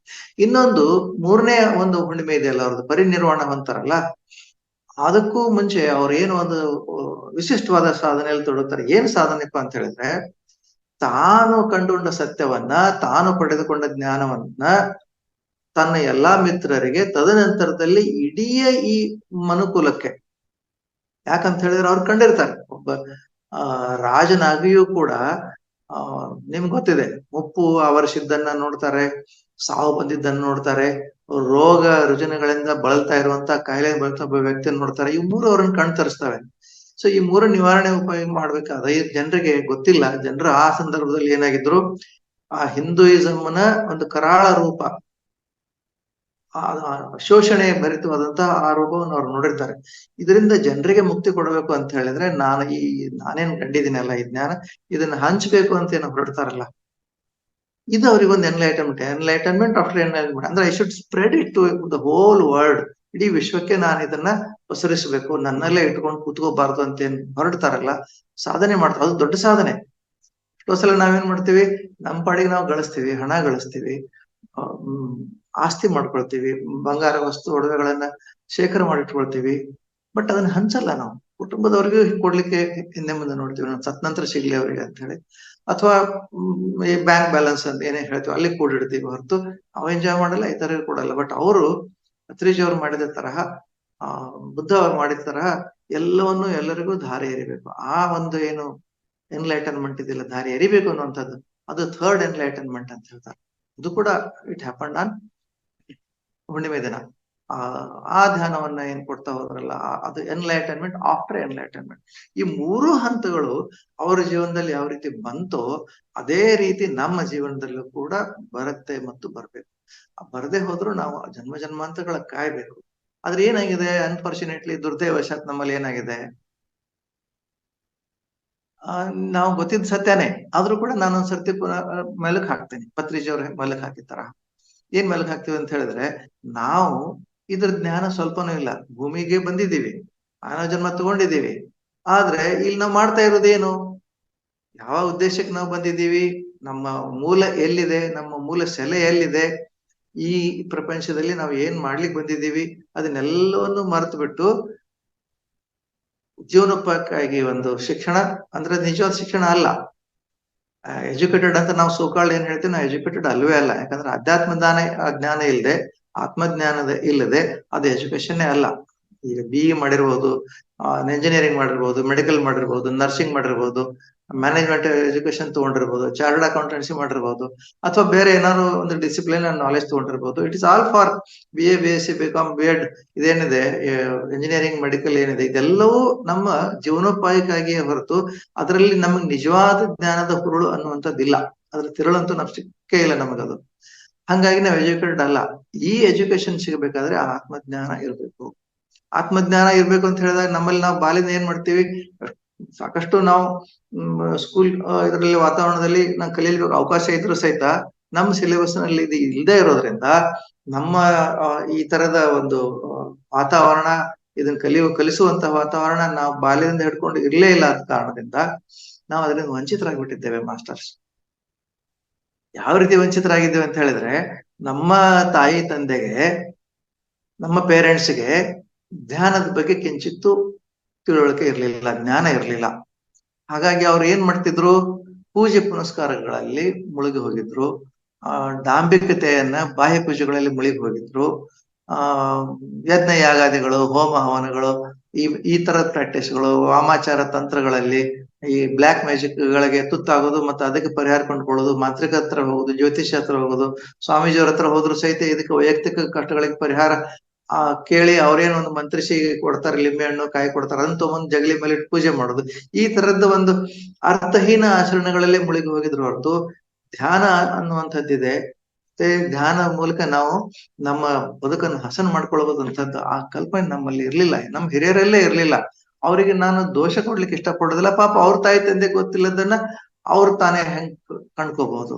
ಸೊ ಜನ್ಮ ಒಂದು ಜನರೇಷನ್ಸ್ ಆಫ್ಟರ್ ಜನರೇಷನ್ಸ್ ತಲೆ ತಲಾಂತರದಿಂದ ಆ ವಂಶ ಪಾರಂಪರ್ಯವಾಗಿ ನಮಗೆ ಆ ಅಜ್ಞಾನ ಬಳುವಳಿಯಾಗಿ ಬಂತು, ಅವಿದ್ಯೆ ಬಳುವಳಿಯಾಗಿ ಬಂತು. ಏನ್ ಅವಿದ್ಯೆ ಅಂತ ಹೇಳಿದ್ರೆ, ನಾವು ನಮಗಾಗಿ ಕೂಡಿಟ್ಕೊಳ್ಳೋದು, ಮತ್ತೆ ಮುಂದಿನ ಒಂದು ಪೀಳಿಗೆಗಾಗಿ ಕೂಡಿಡೋದು. ಆಸ್ತಿ, ಅಂತಸ್ತು, ಖ್ಯಾತಿ, ಹೆಸರು, ವಸ್ತ್ರ, ಒಡವೆ, ಬ್ಯಾಂಕ್ ಬ್ಯಾಲೆನ್ಸ್, ಇದನ್ನ ಗಳಿಸೋದ್ರಲ್ಲೇ ನಮ್ಮ ಜೀವನ ಇಡೀ ಕಳೆದು ಹೋಯ್ತೇವೆ ವಿನಃ ನಿಜವಾದ ಒಂದು ಸಾಧನೆ ನಾವು ಏನ್ ಮಾಡ್ಬೇಕಾಗಿದೆ ಈ ಭೂಮಿಯಲ್ಲಿ ಒಂದು ಆ ಕಡೆಗೆ ನಮ್ಗೆ ಕಿಂಚಿತ್ತು ಗಮನ ಇರ್ಲಿಲ್ಲ. ಸೊ ಇದನ್ನ ನಮಗೆ ಕೊಟ್ಟಿರೋದೇ ಬುದ್ಧ. ಆದ್ರೂ ಬುದ್ಧನ ಒಂದು ಜ್ಞಾನ ಏನಿತ್ತು, ದುರ್ದೈವವಶಾತ್ ಆಗಿನ ಕಾಲದಲ್ಲಿ ಆ ಹಿಂದೂಯಿಸಮ್ನ ಒಂದು ಹೊಸ ಒಂದು ಪ್ರವೃತ್ತಿ ಏನ್ ಮಾಡಿದ್ರು, ಬುದ್ಧನೇ ಒಂದು ಅವತಾರ ಅಂತ ಹೇಳಿ ಮಾಡ್ಬಿಟ್ಟು ಶಂಕರಾಚಾರ್ಯರ ಬಗ್ಗೆ ನಾವು ಕೇಳಿದ್ದೀವಿ. ಅವರು ಆ ಬುದ್ಧಿಸಮ್ ಅಲ್ಲಿ ಸ್ವಲ್ಪ ಕೆಲವೊಂದಿಷ್ಟು ಬೇಡದ ಪ್ರಾಕ್ಟೀಸ್ಗಳು ಕೂಡ ಶುರುವಾಗಿದ್ದು ಕಾಲಾನುಕ್ರಮದಲ್ಲಿ. ಅದನ್ನೇ ಎತ್ತಿ ತೋರಿಸಿ ನಮ್ಮ ಹಿಂದೂಯಿಸಂ ಶ್ರೇಷ್ಠ ಇದೆ ಅಂತ ಹೇಳಿ ಬುದ್ಧಿಸಮ್ ಅನ್ನ ನಮ್ಮ ಭಾರತದಿಂದ ಹೆಚ್ಚು ಕಡಿಮೆ ಹೊರಗೆ ಬಹಳ ಖೇದ ಸಂಗತಿ ಅಂತ ಹೇಳಿದ್ರೆ ಹೊರಗೆ ಹೋಗ್ಲಿಕ್ಕೆ ಒಂದು ವ್ಯವಸ್ಥೆ ನಿರ್ಮಾಣ ಆಯ್ತು ಅಂತ ಹೇಳಿದ್ರು ತಪ್ಪಿಲ್ಲ. ಬುದ್ಧಿಸಂ ನಮ್ಮಲ್ಲಿಂದ ಬೇರೆ ದೇಶಗಳಿಗೆಲ್ಲ ಹೋಯ್ತು, ಚೈನಾಕ್ ಹೋಯ್ತು, ಜಪಾನಿಗೆ ಹೋಯ್ತು, ಈ ಪೌರ್ವಾತ್ಯ ರಾಷ್ಟ್ರಗಳಿಗೆ ಹೋಯ್ತು. ಆಮೇಲೆ ಫಸ್ಟ್ ಹೋಗಿದ್ದು ಶ್ರೀಲಂಕಾಗೆ. ಅಲ್ಲಿ ಎಲ್ಲಾ ಅದು ಅತ್ಯಂತ ಉಚ್ಛ್ರಾಯ ಸ್ಥಿತಿ ಬಂತು. ಬುದ್ಧಿಸನ್ನ ಅವರು ಒಪ್ಪಿಕೊಂಡ್ರು, ಅಷ್ಟೆಲ್ಲ ಒಪ್ಪಿಕೊಂಡ್ರು ಕೂಡ ತಮ್ಮ ಆಚರಣೆಯಲ್ಲಿ ಅದನ್ನ ಅಳವಡಿಸ್ಕೊಂಡ್ಬಿಟ್ರು. ನಮ್ಮಲ್ಲಿ ಅದು ಮರ್ತೇ ಹೋಯ್ತು. ಕಾಲಾನುಕ್ರಮದಲ್ಲಿ ಅದನ್ನ ಮತ್ತೆ ಉಚ್ಛ್ರಾಯ ಸ್ಥಿತಿ ತರಲಿಕ್ಕೆ ಪ್ರಯತ್ನ ಮಾಡಿದ್ದು ನಮ್ಮ ಪತ್ರಿಜಿಯವರು ಮತ್ತು ಗೋಯಂಕ ಅಂತ ಹೇಳಿ ಉಪೇಸನದ ಬಗ್ಗೆ ತಾವು ಕೇಳಿರ್ಬೋದು, ಒಬ್ಬ ಬುದ್ಧಿಸ್ಟ್. ಭಾರತದಲ್ಲಿ ಅದನ್ನ ಉಚ್ಛ್ರಾಯಿಸಿ ತರಲಿಕ್ಕೆ ತುಂಬಾ ಶ್ರಮ ಪಟ್ಟಿದ್ರು. ಸೊ ಈ ಒಂದು ಏನು ಜ್ಞಾನ ಇದೆ, ಈ ಬುದ್ಧ ಅಂತ ಹೇಳಿದ್ರೆ ಒಂದು ವಿಷಯ ಹೇಳ್ಬೇಕು. ಮತ್ತೆ ನಾನು ಬುದ್ಧಿಸಂ ಬಗ್ಗೆನೂ ಕೂಡ ಒಂದು ವಿಷಯ ನಾನು ಹೇಳಿಕ್ಕೆ ಇಷ್ಟಪಡ್ಬೇಕು. ನಮ್ಮಲ್ಲಿ ಅದು ಗೊತ್ತಿರಲಬಹುದು. ಬುದ್ಧ ಅನ್ನೋದು ಒಂದು ಹೆಸರುನೂ ಅಲ್ಲ, ಬುದ್ಧ ಅನ್ನುವಂಥದ್ದು ಒಂದು ಮತನೂ ಅಲ್ಲ, ಅದು ಒಂದು ಧರ್ಮನೂ ಅಲ್ಲ. ಬುದ್ಧಿಸಂ ಅಂದ್ರೆ ಒಂದು ಧರ್ಮ ಅಂತ ಪರಿಗಣನೆ ಮಾಡಿದ್ದಾರೆ ಇದರಲ್ಲಿ ಕಾನ್ಸ್ಟಿಟ್ಯೂಷನ್ ಅಲ್ಲಿ. ಬಟ್ ಆಕ್ಚುಲಿ ಅದು ಧರ್ಮ, ವಿಶ್ವಾದ್ಯಂತ ಅದು ಧರ್ಮ. It is a way of life. Hinduism ಹೆಂಗಿದೆಯೋ ಧರ್ಮ ಅಲ್ಲ ಅಂತ ಹೇಳ್ತಾರೆ, ವೇ ಆಫ್ ಲೈಫ್ ಅಂತ ಹೇಳ್ತಾರೆ. ಅದೇ ರೀತಿ ಬುದ್ಧಿಸಂ ಕೂಡ it is just A way of life. ಅದ್ಭುತವಾದಂತಹ ಒಂದು ಆಚರಣೆ. ಅದು ಅಲ್ಲಿ ಒಂದು ಸರ್ನೇಮ್ ಇಲ್ಲ, ಯಾರದೇ ಒಂದು ಸರ್ನೇಮ್ ಇರೋದಿಲ್ಲ. ಅಂಬೇಡ್ಕರ್ ಅವರು ಅದನ್ನ ಒಪ್ಪಿಕೊಂಡ್ರು, ಆಚರಣೆಯಲ್ಲಿ ತಂದ್ರು. ತಮ್ಮ ಇಡೀ ಜನಾಂಗವನ್ನ ಬುದ್ಧ ಇದಕ್ಕೆ ಮತಾಂತರಿಸಿದ್ರು. ಬಟ್ ಅದು ರಿಲಿಜಿಯಸ್ ಕಾನ್ಸೆಪ್ಟ್ ಎಲ್ಲ ಆಗಿತ್ತು. ನಿಜವಾದ ಬುದ್ಧನ ತಿಳುವಳಿಕೆಯನ್ನ ಅವರು ತಮ್ಮ ಜನಾಂಗ ಕೊಡುವಲ್ಲಿ ಅಸಮರ್ಥರಾದ್ರು ಅಂತ ಹೇಳಿದ್ರೆ ಏನ್ ತಪ್ಪೇನಿರ್ಲಿಕ್ಕಿಲ್ಲ. ಯಾಕಂದ್ರೆ ಅವ್ರು ಬೇಗನೆ ಕಾಲ ಆದ್ರೂ ಅವರನ್ನ ಆರಾಧಿಸುವಂತಹ ಜನರಿಗೂ ಕೂಡ ಈಗಲೂ ಬುದ್ಧಿಸ್ಟ್ ಅಂತ ಹೇಳಿ ಹೇಳ್ತಾರೆ. ಆದ್ರೆ ಇನ್ಫ್ಯಾಕ್ಟ್ ಅದನ್ನ ಪೂರ್ತಿ ಅಳವಡಿಸ್ಕೊಂಡಿಲ್ಲ ನಾವು. ಯಾಕೆ ಈ ಹಿನ್ನೆಲೆ ನಾನು ಚರ್ಚೆ ಮಾಡ್ತಾ ಇದ್ದೀನಿ ಸ್ನೇಹಿತರೆ ಅಂತ ಹೇಳಿದ್ರೆ, ಆ ಬುದ್ಧಿಸಂ ಅಲ್ಲಿ ಎಂತಹ ವಿಶಿಷ್ಟತೆ ಅಡಗಿದೆ, ಎಂತ ಅದ್ಭುತವಾದಂತ ಮಾತುಗಳಿವೆ, ಎಂತ ಅದ್ಭುತ ಆಚರಣೆಗಳಿವೆ. ಅದನ್ನ ನಾವು ಪಾಲಿಸಿದ್ದೆ ಆದ್ರೆ ನಾವು ನಮ್ಮ ಜೀವನದಲ್ಲಿ ಎನ್ಲೈಟನ್ಮೆಂಟ್, ಜ್ಞಾನೋದಯನ ಪಡಿಲಿಕ್ಕೆ ಸಾಧ್ಯ ಆಗುತ್ತೆ. ಜ್ಞಾನೋದಯ ಪ್ರಾಪರ್ ಅಂತ ಏನ್ ಹೇಳ್ತೀವಿ ಅದು ಪಡಿಲಿಕ್ಕೆ ಸಾಧ್ಯ ಆಗುತ್ತೆ ಅನ್ನುವಂತ ಮಾತನ್ನ ನಾನು ಇಲ್ಲಿ ಪುನರುಚ್ಚರಿಸ ಬಯಸ್ತೇನೆ. ಈ ಇದ್ರ ಬಗ್ಗೆ ಹೇಳ್ತಾ ಪತ್ರಿಜಿ ಅವ್ರು ಏನ್ ಮಾಡ್ತಾರೆ, ಒಂದು ಕತೆ ಹೇಳಕ್ ಶುರು ಮಾಡ್ತಾರೆ. ತಮ್ಗೆ ಗೊತ್ತಿರತ್ತೆ ಪ್ರಾಯಶಃ ಉಪನಿಷತ್ತುಗಳ ಬಗ್ಗೆ ತಮಗೆ ಕಲ್ಪನೆ ಇದ್ರೆ, ಬೃಹದಾರಣ್ಯಕ ಉಪನಿಷತ್ತನ್ನ ಒಂದು ಮಾರ್ಮಿಕವಾದಂತಹ ಒಂದು ಉಪಮೆಯನ್ನು ಅವ್ರು ಕೊಡ್ತಾರೆ. ಅನೆಕ್ಡೋಟ್ಗಳನ್ನ, ಅಂದ್ರೆ ಪ್ರಾಸಂಗಿಕ ದೃಷ್ಟಾಂತಗಳನ್ನ ಅವರು ಚೆನ್ನಾಗಿ ವಿವರಿಸ್ತಾರೆ. ಇಬ್ರು ದಂಪತಿಗಳು, ಋಷಿ ದಂಪತಿಗಳು, ನಿಮ್ಗೆ ಗೊತ್ತಿದೆ. ಆದ್ರೂ ಆಮೇಲೆ ಹೆಸರು ಹೇಳ್ತೀನಿ ನಾನು ನಿಮ್ಗೆ. ಅವರಲ್ಲಿ ಚರ್ಚೆ ಆಗುತ್ತೆ. ಅವರು ಏನ್ ಮಾಡ್ತಾರೆ, ಕಾಡಿಗೆ ಹೊರಟು ನಿಲ್ತಾರೆ ಋಷಿಗಳು. ಕಾಡಿಗೆ ನಾವು ಇದನ್ನ ಕೇಳಿದಿವಲ್ಲ, ವಾನಪ್ರಸ್ಥಾಶ್ರಮ ಅಂತ ಕೇಳಿದಿವಲ್ಲ. ತಮ್ಮ ಇಲ್ಲಿರುವಂತಹ ಎಲ್ಲಾ ಆಸ್ತಿಯನ್ನ, ವಸ್ತ್ರ, ಒಡವೆ, ಬೆಳ್ಳಿ, ಬಂಗಾರ ಏನೇನ್ ತಮ್ಮ ಹತ್ರ ಕೂಡಿಟ್ಟಿರ್ತಾರೋ ಜೀವನಾರಭ್ಯ, ಅದನ್ನೆಲ್ಲವನ್ನ 2 ಭಾಗ, ಅವ್ರ ಇಬ್ರು ಪತ್ನಿಯರವರಿಗೆ, ಆ ಇಬ್ರು ಪತ್ನಿಯರ ಮಧ್ಯೆ ಅವ್ರಿಗೆ ಇದನ್ನ ತಗೊಂಡ್ಬಿಡ್ರಿ, ನೀವಿಬ್ರು ಅರ್ಧ ಸಮನ ಹಂಚ್ಕೊಳ್ರಿ, ನೀವು ನನಗೆ ಪರ್ಮಿಷನ್ ಕೊಡ್ರಿ, ನಾನು ಕಾಡಿಗೆ ಹೋಗ್ತೇನೆ ಅಂತ ಹೇಳ್ತಾರೆ. ಕಾಡಿಗೆ ಹೋಗ್ಬೇಕು ನಾನೀಗ, ನಾನು ಅಲ್ಲಿ ಹೋಗಿ ತಪಸ್ ಮಾಡಿ ನನ್ನ ಒಂದು ಮುಂದಿನ ಗುರಿಯನ್ನು ನಾನು ತಲುಪಬೇಕು, ಆ ದೈವತ್ವವನ್ನು ನಾನು ಪಡಿಬೇಕು, ಅದಕ್ಕೆ ಪರ್ಮಿಷನ್ ಕೊಟ್ರಿ, ತಗೊಂಡ್ಬಿಡ್ರಿ ಇಬ್ರು ಆಸ್ತಿ ಅಂತ. ಅವಾಗ ಒಬ್ಬ ಪತ್ನಿ ಏನ್ ಹೇಳ್ತಾಳೆ, ಆಯ್ತು ನನಗ್ ಕೊಡಿ ಪರವಾಗಿಲ್ಲ ಅಂತ ಹೇಳ್ತಾಳೆ. ಇನ್ನೊಬ್ಬ ಪತ್ನಿ ಏನ್ ಹೇಳ್ತಾಳೆ, ಇಲ್ಲ ಬೇಡ ಪತಿವರ್ಯ, ನನಗೆ ಈ ಆಸ್ತಿ ಎಷ್ಟಿದ್ರು ನಶ್ವರ ಇದು. ಯಾಕಂದ್ರೆ ನೀವೇ ಹೇಳಿದ್ರಿ ಎಷ್ಟೋ ಸರ್ತಿ ನನಗೆ ಇದು ಯಾವುದು ಶಾಶ್ವತ ಅಲ್ಲ ಅಂತ ಹೇಳಿದ್ರಿ. ಯಾವುದು ಶಾಶ್ವತನೋ, ಯಾವ್ದನ್ನ ಪಡೆದುಕೊಂಡ್ರೆ, ಯಾವ ಒಂದು ಸಂಪತ್ತನ್ನ ನಾನು ಪಡೆದುಕೊಂಡ್ರೆ ನಾನು ಜೀವನ ಇಡೀ ಸುಖವಾಗಿರಬಲ್ಲೆ, ನಾನು ಆನಂದವಾಗಿರಬಲ್ಲೆ, ಯಾವ್ದು ನಶ್ವರ ಅಲ್ಲವೋ ಅಂತಹ ಒಂದು ಸಂಪತ್ತನ್ನು ನನಗ್ ಕೊಡ್ರಿ ಅಂತ ಕೇಳ್ತಾಳೆ ಅವರಿಗೆ. ಇದು ಅದ್ಭುತವಾದಂತ. ಅಲ್ಲಿಂದ ಮುಂದೆ ಆ ಒಂದು ಬೃಹತ್ ಅರಣ್ಯಕ ಉಪನಿಷತ್ತಿನ ಈ ಇಬ್ಬರ ಮಧ್ಯೆ ನಡೆಯುವ ಸಂವಾದ ಅದ್ಭುತವಾದ ಜ್ಞಾನದ ಬಾಗಿಲಂತ ಇರ್ತದೆ ನಮ್ಮ ಎದುರಿಗೆ. ಇದು ಬೃಹದಾರಣ್ಯಕ ಉಪನಿಷತ್ತಿನ ಮುಂಚಿನ ಒಂದು ಘಟನೆ. ಅದು ಯಾರಪ್ಪ ಅಂತ ಹೇಳಿದ್ರೆ ಆ ಮುನಿ ಶ್ರೇಷ್ಠರು ಯಾಜ್ಞವಲ್ಕ್ಯ ಋಷಿ, ಅವರ ಪತ್ನಿಯರು ಗೈರ್ಗಿ ಮತ್ತು ಮೈತ್ರೇಯಿ ಮತ್ತು ಯಾಜ್ಞವಲ್ಕ್ಯರ ಮಧ್ಯೆ ನಡೆಯುವ ಸಂವಾದದ ವಿಷಯವನ್ನ ಪತ್ರಿಜಿ ಪ್ರಸ್ತಾಪಿಸ್ತಾರೆ. ಏನಪ್ಪಾ ಅವರು ಪ್ರಸ್ತಾಪಿಸ ಮಾಡೋದು, ಆ ಪತಿ ಪತ್ನಿಯರಂದ್ರೆ ಯಾರು ಬರುತ್ತೆ, ಏನ್ ವಿಷಯ ಚರ್ಚೆ ಬರುತ್ತೆ ಅಂತ ಹೇಳಿದ್ರೆ, ಮೂಲ ಸೆಲೆ ಏನಿದೆ, ಆ ಒಂದು ಉನ್ನತ ಶಕ್ತಿ ಏನಿದೆ, ದೇವರು ಅಂತ ನಾವೇನ್ ಕರಿತೀವಿ, ಹೂ ಇಸ್ ಆಮ್ನಿಪೊಟೆಂಟ್, ಆಮ್ನಿಪ್ರೆಸೆಂಟ್, ಆಮ್ನಿಸಿಯಂಟ್ ಅಂತ ಹೇಳಿ, ಎಲ್ಲವನ್ನು ಬಲ್ಲವ, ಎಲ್ಲಕ್ಕಿಂತ ಸರ್ವಶಕ್ತಮಯ, ಎಲ್ಲ ಜ್ಞಾನವನ್ನು ತಿಳಿದಂತವ, ಇಂಥದ್ದು ಗೊತ್ತಿಲ್ಲ ಅಂತ ಇಲ್ಲ ಅನ್ನಂತವ, ಎಲ್ಲ ಸೃಷ್ಟಿ ಲಯ ಏನ್ ನಾವು ಹೇಳ್ತೀವಲ್ಲ, ಸೃಷ್ಟಿ ಕಾರ್ಯ, ಲಯ ಕಾರ್ಯ, ಮೇಂಟೆನೆನ್ಸ್ ಕಾರ್ಯ ಎಲ್ಲವನ್ನು ಮಾಡುವ ಸಾಮರ್ಥ್ಯ ಇರುವಂತಹ ವ್ಯಕ್ತಿ ಒಂದೇ ಒಂದು ಆತ್ಮ, ಮೂಲ ಆತ್ಮ, ಪರಮಾತ್ಮ ಅಂತ ನಾವೇನ್ ಹೆಸರಿಸ್ತೀವಿ. ಅವರು ತಮ್ಮ ವಿನೋದಕ್ಕಾಗಿ ಏಕ ಇದ್ದದ್ದು ಅನೇಕರನ್ನಾಗಿ ಸೃಷ್ಟಿ ಮಾಡ್ತಾರೆ. ಈ ಭೂಮಿ, ಈ ವಿಶ್ವ, ಈ ಗ್ಯಾಲಾಕ್ಸಿ ಏನಿದೆಲ್ಲ ಇದೆಯಲ್ಲ, ಈ ಗ್ರಹಗಳು, ಉಪಗ್ರಹಗಳು, ಹೋಲ್ ಮಿಲ್ಕಿ ವೇ, ಇಡೀ ಬ್ರಹ್ಮಾಂಡ ಏನಿದೆ, ಇದೆಲ್ಲವೂ ಅವನ ವಿನೋದದ ಸೃಷ್ಟಿ. ಏಕ ಇದ್ದದ್ದು ಅನೇಕ ಆಯ್ತು ಅಂದ್ರೆ ಅವನು ಸೃಷ್ಟಿಸಿದಂತಹ ನಾವು ಅವನದೇ ರೂಪವನ್ನ ನಾವು ಈ ಭೂಮಿ ಮೇಲೆ ಮಾನವರಾಗಿ ತಗೊಂಡಿದ್ದೀವಿ. 84 ಲಕ್ಷ ಜೀವರಾಶಿಯಲ್ಲಿ ನಾವು ಒಂದು, ಅದೆಲ್ಲ ಅವನ ಅನನ್ಯ ಸೃಷ್ಟಿ, ಅವನ ವಿನೋದಕ್ಕೆ ಕುಡಿಸಿದ್ದು. ಮತ್ತೆ ನಮ್ಮ ಮೂಲ ಗುರಿ ಏನಂತ ಹೇಳಿದ್ರೆ, ಮತ್ತೆ we have to go back to the source, ಅದೇ ಒಂದು ಮೂಲ ಶಿಲೆಗೆ ನಾವು ವಾಪಸ್ ಹೋಗ್ಬೇಕು. ಬಟ್ ಏನ್ ಮಾಡಿದೀವಿ ನಾವು, ಭೂಮಿಗೆ ಬರ್ತಾ ಅದನ್ನೆಲ್ಲ ಮರ್ತು ಬಿಟ್ಟಿದ್ದೀವಿ. ನಾವೇನ್ ಅನ್ಕೊಂಡಿದೀವಿ, ಬಾಡಿ ಮಾತ್ರ ಅನ್ಕೊಂಡಿದ್ದೀವಿ, ಈ ಶರೀರ ಮಾತ್ರ ಅನ್ಕೊಂಡಿದ್ದೀವಿ. ಶರೀರದ ಒಂದು ಹೆಸರಿಗೆ ಇರುವಂತಹ ಕರೀಲಿಕ್ಕೆ ವ್ಯಾವಹಾರಿಕ ರೂಪವಾಗಿ ನನಗೊಂದು ಹೆಸರು ಕೊಟ್ರಲ್ಲ, ನಾನ್ ರಾಜಶೇಖರ್, ಇವರು ರಂಗನಾಥ್, ಇವ್ರು ಪದ್ಮ, ಇವ್ರು ಏನೇ ಒಂದು ಹೆಸರು ಕೊಟ್ಟಿದಾರಲ್ಲ ನಮ್ಮಲ್ಲಿ ಹುಟ್ಟಿದ ಮೇಲೆ ನಾಮಕರಣ ಮಾಡ್ತಾ, ಇದೆಲ್ಲ ಒಂದು ನಮ್ ಜೊತೆಗೆ ವ್ಯವಹರಿಸ್ಲಿಕ್ಕೆ, ಇದರ ಪ್ರಪಂಚದ ವ್ಯವಹರಿಸ್ಲಿಕ್ಕೆ ಬೇಕಾಗುವಂತ ಒಂದು ಐಡೆಂಟಿಫಿಕೇಶನ್ ಅಷ್ಟೇ. ಆದ್ರೆ ಇದನ್ನೇ ನಾವು ಅನ್ಕೊಂಡ್ಬಿಟ್ಟಿದೀವಿ. ಇದೇ ಒಂದು ಆಧಾರದ ಮೇಲೆ ನಾವು ಹಣ ಗಳಿಸೋದು, ಖ್ಯಾತಿ ಗಳಿಸೋದು, ಸಂಪತ್ತು ಗಳಿಸೋದು, ಅಧಿಕಾರವನ್ನು ಪಡೆಯೋದು, ಅದನ್ನು ಉಳಿಸ್ಕೊಳ್ಳಿಕ್ಕೆ ಹಣಗೋದು, ಬಾಲಿಂದ ಹಿಡ್ಕೊಂಡು ಮುಪ್ಪು ಆ ವರ್ಷವರೆಗೂ ಸಹಿತ, ಸಾವು ಬರುವವರೆಗೂ ಸಹಿತ ಇದರಲ್ಲೇ ಮುಣಿಗೆ ಹೇಳ್ತೀವಲ್ಲ, ಇದು ಕೂಡ್ದು ಅಂತ ಹೇಳ್ತಾರೆ. ಬರುತ್ತೆ, ಯಾವಾಗ ಬರುತ್ತೆ, ತುಂಬಾ ಲೇಟ್ ಆಗಿ ಬರುತ್ತೆ. ಯಾವಾಗ ಎಲ್ಲ ಇನ್ನೇನ್ ನಾವು ಸಾವು ಸಮೀಪಿಸಿರ್ತದೆ, ವೇಸ್ಟ್ ಆಯ್ತಪ್ಪ ನನಗೆ, ನಾನು ಏನ್ ಮಾಡ್ತಾ ಇದ್ದೀನಿ, ನಾನು ಇಷ್ಟೆಲ್ಲ ನಾನು ಮಾಡ್ಬೇಕಿತ್ತ, ಈಗ ತಬ್ ಪಚ್ತಾಯ ಕ್ಯಾ ಹೋತಾ ಹೈ, ಜಬ್ ಚಿಡಿಯನೇ ಚುಕ್ ಖೇತಲಿಯ ತಬ್ ಪಚ್ತಾಯ ಕ್ಯಾ ಹೋತಾ ಹೈ ಅಂತ ಹೇಳಿ ಕಬೀರ್ ದಾಸರು, ಸಂತ ಕಬೀರ್ ದಾಸರು ತಮ್ಮ ದೋಹೆಗಳಲ್ಲಿ ಹೇಳ್ತಾರೆ. ಕಬೀರ್ ದಾಸರನ್ನು ಕೂಡ ನೆನೆಸ್ಕೊಳ್ತಾರೆ. ನಾಳೆ ಅಂತ ಮುಂದ್ ಹಾಕ್ತಾ, ನಾಳೆ ಅಂತ ಮುಂದ್ ಹಾಕ್ತಾ, ನಾಳೆ ಅಂತ ಮುಂದ್ ಹಾಕ್ತಾ, ಹಾಕಿ ಹಾಕಿ ಹಾಕಿ ಕೊನೆಗೆ ನಮ್ಮ ದೇಹ ಸ್ಥಿತಿ ಹೆಂಗಿರುತ್ತೆ ಅಂತ ಹೇಳಿದ್ರೆ, ಧ್ಯಾನ ಕೂಡ್ಲಿಕ್ಕೂ ಆಗೋದಿಲ್ಲ, ಕಣ್ಣು ಸರಿಯಾಗಿ ಕಾಣಿಸೋದಿಲ್ಲ, ಕಿವಿ ಸರಿಯಾಗಿ ಕೇಳಿಸೋದಿಲ್ಲ. ನೀವು ನೋಡಿರ್ಬೋದು, ಎಷ್ಟೋ ಸಲ ಧ್ಯಾನದ ಕ್ಲಾಸಿಗೆ ಈ 30 ವರ್ಷದಾಗ ಸೀನಿಯರ್ ಸಿಟಿಸನ್ ಬರ್ತಾರೆ, ಧ್ಯಾನ ಕಲಿಯಲಿಕ್ಕೆ ಬರ್ತಾರೆ, ಕಿವಿ ಕೇಳೋದಿಲ್ಲ ಅಂತಾರೆ. ನನ್ಗೆ ಅವ್ರ ಬಗ್ಗೆ ಕನಿಕರ ಅನ್ಸತ್ತೆ, ಕರುಣೆ ಅನ್ಸತ್ತೆ. ಏನಪ್ಪಾ ಮೊದ್ಲೇ ತಗೊಂಡಿದ್ರೆ ಎಷ್ಟು ಚಲೋ ಇತ್ತಲ್ಲ ಇವನು ಅಂತ ಹೇಳಿ, ಬಾಲ್ಯದಲ್ಲಿದ್ದಾಗಲಿ ಧ್ಯಾನ ಸಿಗೋದಿತ್ತಲ್ಲ ಇವರಿಗೆ, ಮನಸ್ಸು ಮಾಡಿದ್ರೆ ಅಂತ ಹೇಳಿ. So the question of teaching meditation to children comes here ನಾವು. ಯಾಕೆ ನಾವು ಮಕ್ಕಳಿಗೆ ಧ್ಯಾನ ಹೇಳ್ಕೊಡ್ಬೇಕು, ಯಾಕೆ ಗರ್ಭಾವಸ್ಥೆಯಲ್ಲಿ ಆ ತಾಯಿ ತನ್ನ ಮಗುವಿಗೆ ಧ್ಯಾನವನ್ನು ತಾನು ಮಾಡ್ತಾ ಹೇಳ್ಕೊಟ್ರೆ ಅದ್ಭುತವಾದಂತ ಮಕ್ಕಳು ಬಿಡ್ತಾರೆ. ಪತ್ರಿಜಿ ಅವ್ರ ಕನಸು ಅದೇ, ಇಡೀ ವಿಶ್ವವನ್ನೆಲ್ಲ ಧ್ಯಾನಿಮಯ ಮಾಡ್ಬೇಕು ಅಂತ ಹೇಳಿ. 60 ವರ್ಷದಿಂದ ಏನವರೊಂದು ಅಭಿಯಾನ ಪ್ರಾರಂಭ ಮಾಡಿದ್ರು. ತಮ್ದೆಲ್ಲವನ್ನು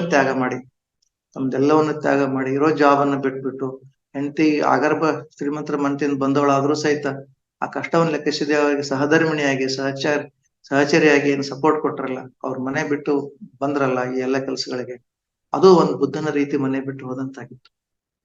ಹೇಳ್ಕೊತಾರೆ ಪತ್ರಿಜಿ, ಅದನ್ನ ಬಹಳ ಚೆನ್ನಾಗಿ ಹೇಳ್ತಾರ ಅವರು. ನಾನು ಅದ್ಭುತವಾದಂತಹ ಒಂದು ಇದರಲ್ಲಿ ಇದ್ದೆ, ಶಿಕ್ಷಣ ಚೆನ್ನಾಗಿತ್ತು ಅವ್ರದ್ದು. ಅವ್ರು MSc ಅಗ್ರಿ ಮಾಡಿದ್ರು, MA ಇಂಗ್ಲಿಷ್ ಮಾಡಿದ್ರು, ಕೊರಮಂಡಲ್ ಫರ್ಟಿಲೈಸರ್ ನಲ್ಲಿ ಮಾರ್ಕೆಟಿಂಗ್ ಡಿಪಾರ್ಟ್ಮೆಂಟ್ ಅಲ್ಲಿ ಒಂದು ಒಳ್ಳೆ ಅಧಿಕಾರಿ ಆಗಿದ್ರು, ಕೈ ತುಂಬಾ ಸಂಬಳ ಬರ್ತಿತ್ತು. ಆದ್ರೆ ಯಾವಾಗ ಅವ್ರಿಗೆ 76ರಲ್ಲಿ ಈ ಧ್ಯಾನ ಸಿಕ್ತು, ಅನಾಪಾನಸತಿ ಧ್ಯಾನ ಸ್ನೇಹಿತರಿಂದ ಒಬ್ಬ ಗುರುಗಳಿಂದ ಸಿಕ್ತು, ಅದನ್ನ ಅವ್ರು ಸಾಧನೆ ಮಾಡ್ತಾ ಮಾಡ್ತಾ ಒಂದು 1979ನಲ್ಲಿ ಅವರಿಗೆ ಜ್ಞಾನೋದಯ ಆಗುತ್ತೆ, ಎನ್ಲೈಟನ್ಮೆಂಟ್ ಸಿಗುತ್ತೆ. ಆ ಎನ್ಲೈಟನ್ಮೆಂಟ್ ಸಿಗೋಕ್ಕಿಂತ ಮುಂಚೆ ನನಗಿದು ಸಾಕು, ನನ್ಗಿದು ಬೇಕು ಅಂತ ಏನು ಇರ್ತಾರಲ್ಲ, ತಮ್ಮ ಹಿಂದಿನ ಸ್ಥಿತಿಯನ್ನು ಅವ್ರು ಹೇಳ್ತಾರೆ, ನನ್ನದು ಆಗ ಎನ್ಲೈಟನ್ಮೆಂಟ್ ಬಿಫೋರ್ ಎನ್ಲೈಟನ್ಮೆಂಟ್ ಆಗಿತ್ತು, ನನಗೂ ಕೂಡ ಅದು ಹುಣ್ಣಿಮೆ ದಿನ ಸಿಕ್ಕಿತ್ತು ಅಂತ ಪತ್ರಿಜಿ ತಮ್ಮ ಟಾಕ್ಸ್ ನಲ್ಲಿ ಹೇಳ್ತಾರೆ. ನನಗೂ ಕೂಡ ಅದು ಆವಾಗಲೇ ಸಿಕ್ಕಿತ್ತು ಅಂತ ಹೇಳಿ. ಸೊ ಆ ಒಂದು ಸ್ಥಿತಿಯಿಂದ ನಾನು ಎನ್ಲೈಟನ್ಮೆಂಟ್ ಪ್ರಾಪರ್ ತಗೊಂಡೆ ನಾನು 1979. ನಾನು ಅಲ್ಲಿಗೆ ಸುಮ್ಮನೆ ಕೂಡ್ಲಿಲ್ಲ, ಜ್ಞಾನೋದಯ ಸಿಕ್ತಲ್ಲ ಅಂತ ಹೇಳಿ ನನ್ನ ಪಾಡಿಗೆ ನಾನು ಆನಂದವಾಗಿ ಇರ್ಲಿಲ್ಲ, ನನ್ಗಿಷ್ಟು ಸಾಕು ಅಂತ ಹೇಳಿ ನಾನು ಸುಮ್ಮನೆ ಕೂರ್ಲಿಲ್ಲ. ನಾನು I went on teaching to others. ಪ್ರತಿ ದಿನವೂ ಒಂದು ದಿನವೂ ಅವ್ರ ಧ್ಯಾನ ಹೇಳೋದನ್ನ ಬಿಡ್ಲಿಲ್ಲ. ಪ್ರತಿ ಮನೆಗೂ ಹೋಗಿ 50 ಕಿಲೋಮೀಟರ್ ದೂರದಲ್ಲಿ, 100 ಕಿಲೋಮೀಟರ್ ದೂರದಲ್ಲಿ ಇರ್ಲಿ, ಬಸ್ ಮೂಲಕ, ಸೈಕಲ್ ಮೂಲಕ, ಈ ತರ ಎಲ್ಲ ಟೂ ವೀಲರ್ಗಳ ಮೂಲಕ ಮನೆಗೆ ಹೋಗಿ ಧ್ಯಾನ ಹೇಳುವಂತ ಒಂದು ಅದಮ್ಯವಾದಂತ ತಮ್ಮ ಚೇತನವನ್ನು ಒಗ್ಗೂಡಿಸಿಕೊಂಡು, ಯಾವುದೇ ಒಂದು ಕಷ್ಟಗಳನ್ನು ಲೆಕ್ಕಿಸದೆ, ಯಾವುದೇ ಅಡೆತಡೆಯನ್ನು ಲೆಕ್ಕಿಸದೆ, ತಮ್ಮ ಮನೆ ಪರಿಸ್ಥಿತಿಯನ್ನು ಸಹಿತ ಲೆಕ್ಕಿಸದೆ, ಹೆಂಡತಿ ಮಕ್ಕಳಿಗೆ ಕಷ್ಟ ಕೊಡ್ತಿದ್ದೀನಂತೂ ಭಾವ ಇಲ್ಲದೆ, ಇದು ನನ್ನ ಮಿಷನ್, ನನ್ನ ಜೀವನದ ಒಂದು ಮಹತ್ತರ ಗುರಿ ಇದು, ನಾನು ಇದನ್ನ ಮಹತ್ವಾಕಾಂಕ್ಷೆ, ನಾನು ಇದನ್ನ ಮಾಡ್ಲೇಬೇಕು ಅಂತ ಹೇಳಿ ಒಂದು ಸಂಕಲ್ಪ ಶಕ್ತಿಯಿಂದ ಧ್ಯಾನದ ಪ್ರಚಾರವನ್ನ, ಆತ್ಮಜ್ಞಾನವನ್ನು ಕೊಡ್ತಾ ಹೋದ್ರಲ್ಲ, ಇದು ಆಫ್ಟರ್ ಎನ್ಲೈಟನ್ಮೆಂಟ್ ಸ್ಥಿತಿ. ಇದರ 3ನೇ ಹಂತ, ಅಂದ್ರೆ 3ನೇ ಹುಣ್ಣಿಮೆ ಅಂತ ಹೇಳ್ತಾರೆ. ಇದು ಯಾಕಪ್ಪ ಅಂತ ಹೇಳಿದ್ರೆ, ನಾವು ಪೂರ್ಣ ಅವಸ್ಥೆಯನ್ನ ಪಡಿಬೇಕು.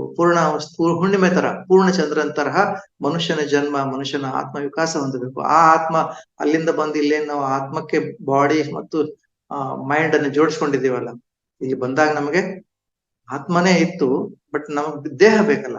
ಆ ಪರಮಾತ್ಮನ ಅಂಶ ಇದ್ದದ್ದು, ಆ ಅಂಶ ಒಂದು ಬಂದು ಕಿಡಿ ಇಲ್ಲಿ ಬಂದು ತಾಯಿ ಗರ್ಭಾವಸ್ಥೆಯಲ್ಲಿ ಇರುವಾಗ ಆ ದೇಹ ಮೂಡಿದಾಗ ಆ ದೇಹದ ಜೊತೆ ಸಮ್ಮಿಳಿತ ಆಗಿ, ಅಂದ್ರೆ ಪತ್ರಿಜಿ ಹೇಳ್ತಾರೆ, ಆತ್ಮ jumps into the body ಅಂತ ಹೇಳ್ತಾರೆ. ಲಿಟ್ರಲಿ ಆತ್ಮ ಅದ್ರಲ್ಲಿ ಜಿಗಿತದೆ ಅಂತ ಹೇಳ್ತಾರೆ ಬಾಡಿಯಲ್ಲಿ. ಸೊ ಬಾಡಿ ಮೈಂಡ್ ಆಗಿ ಬರುತ್ತೆ, ಆತ್ಮ ಅದ್ರಲ್ಲಿ ಮನಸ್ಸು ಸೇರ್ಕೊಳ್ಳುತ್ತೆ, ಅವ್ರದ್ದು ಗತ ಜನ್ಮದಿಂದ ಏನು ಅವರ ಜೊತೆ ಹಿಂಬಾಲಕಾಗಿ ಬಂದಿರ್ತದೆ ಅದನ್ನು ಸೇರ್ಕೊಳ್ತದೆ. ಸೊ ಈ 3 body mind soul, body mind soul, B+M+S ಅಂತ ಹೇಳ್ತಾರೆ. ಅಲ್ಲಿರೋದು ಸೋಲು, ಅಂದ್ರೆ ಅಲ್ಲಿರೋದು ಸೋಲ್ ಟೈಮ್, ಇಲ್ಲಿರೋದು body mind time, starting body mind time ಅಂತ ಹೇಳ್ತಾರೆ. ಆ ಸೋಲ್ ಕನ್ಸೆಪ್ಟೇ ನಮ್ಮಲ್ಲಿ ಬರೋದಿಲ್ಲ. ಸೊ ಅದನ್ನ ಬರ್ಬೇಕು, ಅದಕ್ಕೋಸ್ಕರ ಏನ್ ಹೇಳ್ತಾರೆ ಅವರು, ಆ ಸೋಲ್ ಇದ್ರ ಜೊತೆ ಮಿಳಿತ ಆಗ್ಬೇಕು. ನಾವು ಬರೀ ಬಾಡಿ ಅಲ್ಲ, ಬರೀ ಮೈಂಡು ಅಲ್ಲ, ಬಾಡಿ ಮೈಂಡ್ ಪ್ಲಸ್ ಸೋಲ್. ಬಾಡಿ ಮೈಂಡ್ ಹೇಳ್ತಾರೆ, ಬಹಳ ಚಂದ ವಿವರಣೆ ಮಾಡ್ತಾರೆ. ಹೇಳಿ ಎಲ್ಲರೂ ಅಂತ ಹೇಳ್ತಾರೆ, ಇವ್ರು ನನ್ ಜೊತೆಗೆ ಹೇಳ್ರಿ ಅಂತ ಹೇಳ್ತಾರೆ ಅವರು. ಅಂದ್ರೆ ಅಷ್ಟು ಅವರಿಗೆ ಒಂದು ಕಳಕಳಿ, ತಿಳಿಸಿ ಹೇಳ್ಬೇಕು, ಇವರಿಗೆ ಕಾಳಜಿ. ಇವ್ರಿಗೆ ನಾನು ಹಂಗೆ was A teacher for excellence, Mahamahopadhyaya ಅವರು. ಎದುರಿಗಿರೋ ಆಡಿಯನ್ಸ್ಗೆ, ಎಲ್ಲಾ ವರ್ಗದ ಆಡಿಯನ್ಸ್ಗೆ, ನಿರಕ್ಷರ ಕುಕ್ಷಿ ಆದವರು ಸಹಿತ ಅವ್ರಿಗೆ ಚೆನ್ನಾಗಿ ತಿಳಿದಿರ್ಬೇಕು, ವಿವರಿಸಲ್ಪಟ್ಟಿರ್ಬೇಕು. ಹೈಯೆಸ್ಟ್ ಏನು PhD ಮಾಡಿದಂತವ್ರಿಗೆ ಸಹಿತ ತಿಳಿಬೇಕು, ಒಂದು ಲೋವೆಸ್ಟ್ ಎಜುಕೇಟೆಡ್ ಏನು ಶಿಕ್ಷಣ ಇಲ್ಲ ತಿಳಿಬೇಕು ಅನ್ನುವಂತ ಒಂದು ಕಳಕಳಿಯಿಂದ ಅವರು ಎಕ್ಸಾಂಪಲ್ ಕೊಟ್ಟು ಮಾಡ್ಲಿಕ್ಕೆ ಹೇಳ್ತಿದ್ರು. ಅವರು ಹೇಳಿ ಅಂತ ಹೇಳೋರು, body time, mind time, soul time, body mind soul time, body mind soul time, ಹೇಳಿ ನನ್ನ ಜೊತೆ ಹೇಳಿ ಅಂತ ಹೇಳಿ ಹೇಳ್ತಾರೆ. ಅದ್ಭುತವಾಗಿರುತ್ತೆ ಅವ್ರ ವಿವರಣೆ ಶೈಲಿ. ಯಾರು ಮಾರು ಹೋಗ್ಬೋದು. ನಾನಂತೂ ತುಂಬಾ ಅವ್ರ ಫ್ಯಾನ್. ಎಲ್ಲರೂ ಈ ವಿಶ್ವಾದ್ಯಂತ ಏನು 1,44,00,000 ಜನ ಪಿರಮಿಡ್ ಮಾಸ್ಟರ್ಸ್ಗಳು ಅವರಿಂದ ಹೊರಹೊಮ್ಮಿದ್ದೀವಿ, ನಾವೆಲ್ಲರೂ ಅವ್ರ ಆರಾಧಕರೇ. ಆ ಬಾಡಿ ಮೈಂಡ್ ಸೋಲ್ ಟೈಮ್ ಹೇಳ್ತಾ ಹೇಳ್ತಾ ಅವರು ಈ ಬೃಹದಾರಣ್ಯಕ ಉಪನಿಷತ್ತಿನ ಉದಾಹರಣೆಯನ್ನು ಕೊಡ್ತಾ ಒಂದು ಅಂಶ ಸ್ಪಷ್ಟಪಡಿಸ್ತಾರ ಅವರು. ಆಸೆಯ ದುಃಖಕ್ಕೆ ಮೂಲ ಅಂತ ತಿಳ್ಕೊಂಡು ಏನ್ ನಾವು ಗೊತ್ತು ಮಾಡ್ಕೊಳ್ತೀವಲ್ಲ, ನಾನು ಇದನ್ನ ನೀಗಿ, ಇದನ್ನ ಮೆಟ್ಟಿ ನಿಂತು ನಾನು ಆ ಜ್ಞಾನ ಪಡಿಬೇಕು ಅಂತ ಹೇಳಿ ಯಾವಾಗ ಹೊರಗೆ ಬರ್ತೀವಲ್ಲ, ಅದು ನಮ್ ಜೀವನದಲ್ಲಿ ಬರ್ಲೇಬೇಕು. ಬರ್ಲಿಲ್ಲ ಅಂದ್ರೆ ನಿಮ್ಮತ್ತೆ ಎಷ್ಟೋ ಜನ್ಮಗಳನ್ನ ತಗೋತೀವಿ. ಇದು ಒಂದ್ ಮಾತ್ರ ಜಲ, ಇನ್ನೂ 100 ಜನ್ಮ, 1000 ಜನ್ಮ ಬೇಕಾದ್ರೆ ನೀವು ಪಡಿಬೇಕಾಗ್ತದೆ. ಅದಕ್ಕೆ ಈಗಲೇ ಎಚ್ಚೆತ್ತುಕೊಳ್ರಿ ಅಂತ ಹೇಳ್ತಾರ. ತೃಷೆ ಅಂತ ಶಬ್ದ ಬಳಸ್ತಾರ ಅವ್ರು. ತೃಷೆಯನ್ನ ತೃಷ್ಣ ಅಂತ ಹೇಳಿ ಬಳಸ್ತಾರೆ, ಸಂಸ್ಕೃತ ಶಬ್ದ ಬಳಸ್ತಾರ ಅವ್ರು. ಅಂದ್ರೆ ಎಷ್ಟಂತ ಪಡ್ಕೊಳ್ತೀರಿ ನೀವು, ನಿಮ್ಗೆ ಹಸಿವಾಗಿರೋದು ಎಷ್ಟು? 1 ರೊಟ್ಟಿನೋ 2 ರೊಟ್ಟಿನೋ ತಿಂದ್ರೆ ನಿಮ್ ಹೊಟ್ಟೆ ತುಂಬುತ್ತೆ. ಬಟ್ ನೀವು ಗಳಿಸೋದು ಎಷ್ಟು? ತಿನ್ನುವಾಗ ಒಂದು ಪರಿಜ್ಞಾನ ಇಲ್ಲದೆ, ಪ್ರಜ್ಞೆ ಇಲ್ಲದೆ 2 ರೊಟ್ಟಿ ತಿನ್ನುವ ಜಾಗದಲ್ಲಿ ಹೊಟ್ಟೆ ತುಂಬುವಾಗ ನೀವು 10 ರೊಟ್ಟಿ ತಿಂದ್ರೆ ನಿಮ್ ಗತಿ ಏನಾಗುತ್ತೆ? 2 ಜಿಲೇಬಿ ತಿನ್ನಬೇಕಾದ್ರೆ ನಿಮ್ದು ಬಾಯಿ ರುಚಿಗೆ ನೀವು 10 ಜಿಲೇಬಿ ತಿಂದ್ರೆ ನಿಮ್ಗೆ ಏನಾಗುತ್ತೆ? 20 ಜಿಲೇಬಿ ತಿಂದ್ರೆ ನಿಮ್ ಹೊಟ್ಟೆ ಸ್ಟ್ರೈಕ್ ಕೊಡುತ್ತೆ, ಹೊಟ್ಟೆಗೆ ಅನಾರೋಗ್ಯ ಕಾಯಿಲೆ ಬರುತ್ತೆ. ನಿಮ್ಗೆ ಸ್ವಲ್ಪನೂ ಬುದ್ಧಿ ಬೇಡವಾ? ಮೈಂಡ್ ಹೇಳುತ್ತೆ ಇಡಿಯಟ್, ಇದನ್ನ ಅನುಭವಿಸು ಅಂತ ಹೇಳುತ್ತೆ. ಆ ರೀತಿ ಜಾಸ್ತಿ ಗಳಿಸೋದು ಕೂಡ ಒಂದು ಇಡಿಯಟ್ ಅಂತ ಅನ್ನುವಂಥ ಪದವನ್ನು ನಾವು ಬಳಸ್ಕೋಬಹುದು. ಎಷ್ಟು ಗಳಿಸೋದು? ಎಷ್ಟು ಬೇಕು? ನಾವು ಪ್ರಾಕ್ಟಿಕಲ್ ನೋಡೋದಾದ್ರೆ ತಿಂಗಳಿಗೆ ಹಬ್ಬಬ್ಬ ಅಂತ ಹೇಳಿದ್ರೆ ನಮ್ಮ ಊಟಕ್ಕೆ ನಮ್ಮ 2 ಹೊತ್ತು ಊಟ, 1 ಹೊತ್ತು ನಾಷ್ಟ ಇಷ್ಟು ಮಾಡ್ಲಿಕ್ಕೆ ತಿಂಗಳಿಗೆ 15,000 ಒಂದು ಕುಟುಂಬಕ್ಕೆ ಸಾಕು. 20,000 ಹಿಡೀರಿ, 30,000 ಹಿಡೀರಿ. ಬಟ್ ನಾವು ಗಳಿಸೋದೆಷ್ಟು? ಲಕ್ಷಗಟ್ಲೆ ಸಂಬಳ ಇದ್ರು ಸಾಲದು, ಲಕ್ಷಗಟ್ಲೆ ಆದಾಯ ಬಂದ್ರು ಸಾಲದು. ಈಗಂತೂ ಕೋಟಿಗಟ್ಲೆ ಸ್ಯಾಲ್ರಿ MBA ಗ್ರಾಜುಯೇಟ್ಸ್ ಮತ್ತು IIT IIM ಮಾಡಿದ್ರೆ ಸಿಗ್ತಾ ಇದೆ ನೋಡಿ. ಅದನ್ನ ಅಷ್ಟು ಪಡಿಬೇಕು ಅಂತ ಹೇಳಿ ನಾವು ನಮ್ಮ ಮಕ್ಕಳನ್ನ ಏನ್ ಮಾಡ್ತಾ ಇದ್ದೀವಿ?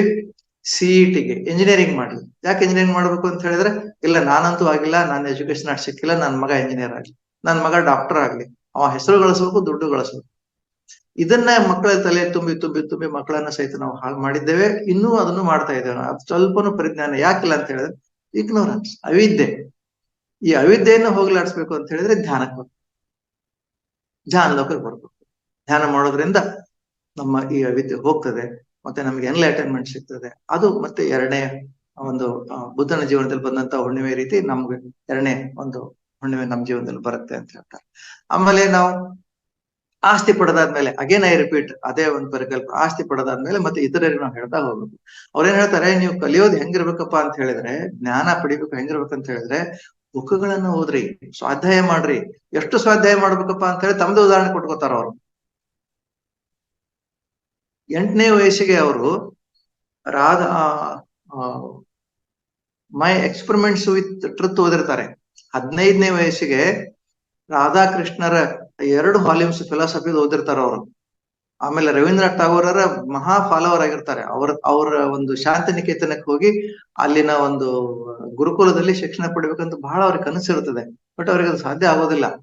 ಅದಕ್ಕೆ ಏನ್ ಮಾಡ್ತಾರ ಅವರು, ಬಹಳ ಖುಷಿಯಿಂದ ಹೇಳ್ತಾರ ಅವ್ರು, ನನಗಂತೂ ಅಲ್ಲಿ ಹೋಗ್ಲಿಕ್ಕೆ ಆಗ್ಲಿಲ್ಲ, ಆದ್ರೆ ನಾನೊಂದು ಅದ್ಭುತವಾದನ್ನ ಮಾಡಿದೆ ಕೆಲಸ. ಅದೇ ರೀತಿ ಮಾಡಿದೆ. ಏನ್ ಮಾಡಿದೆ ಅಂತ ಹೇಳಿದ್ರೆ, PSSM ಮೂಲಕ ನಾನು ನನ್ನ ಈ ಧ್ಯಾನದ ಬಲದಿಂದ, ನನ್ನ ಸಂಕಲ್ಪ ಬಲದಿಂದ, ನನ್ನ ಒಂದು ಪಿರಮಿಡ್ ಮೂವ್ಮೆಂಟ್ ಬಲದಿಂದ ನಾನು ಧ್ಯಾನ ನಿಕೇತನ, ಆತ್ಮಜ್ಞಾನ ನಿಕೇತನವನ್ನು ಪ್ರಾರಂಭ ಮಾಡಿದೆ. PSSMಗೆ ನಾನು ಆ ರೂಪ ಕೊಟ್ಟೆ.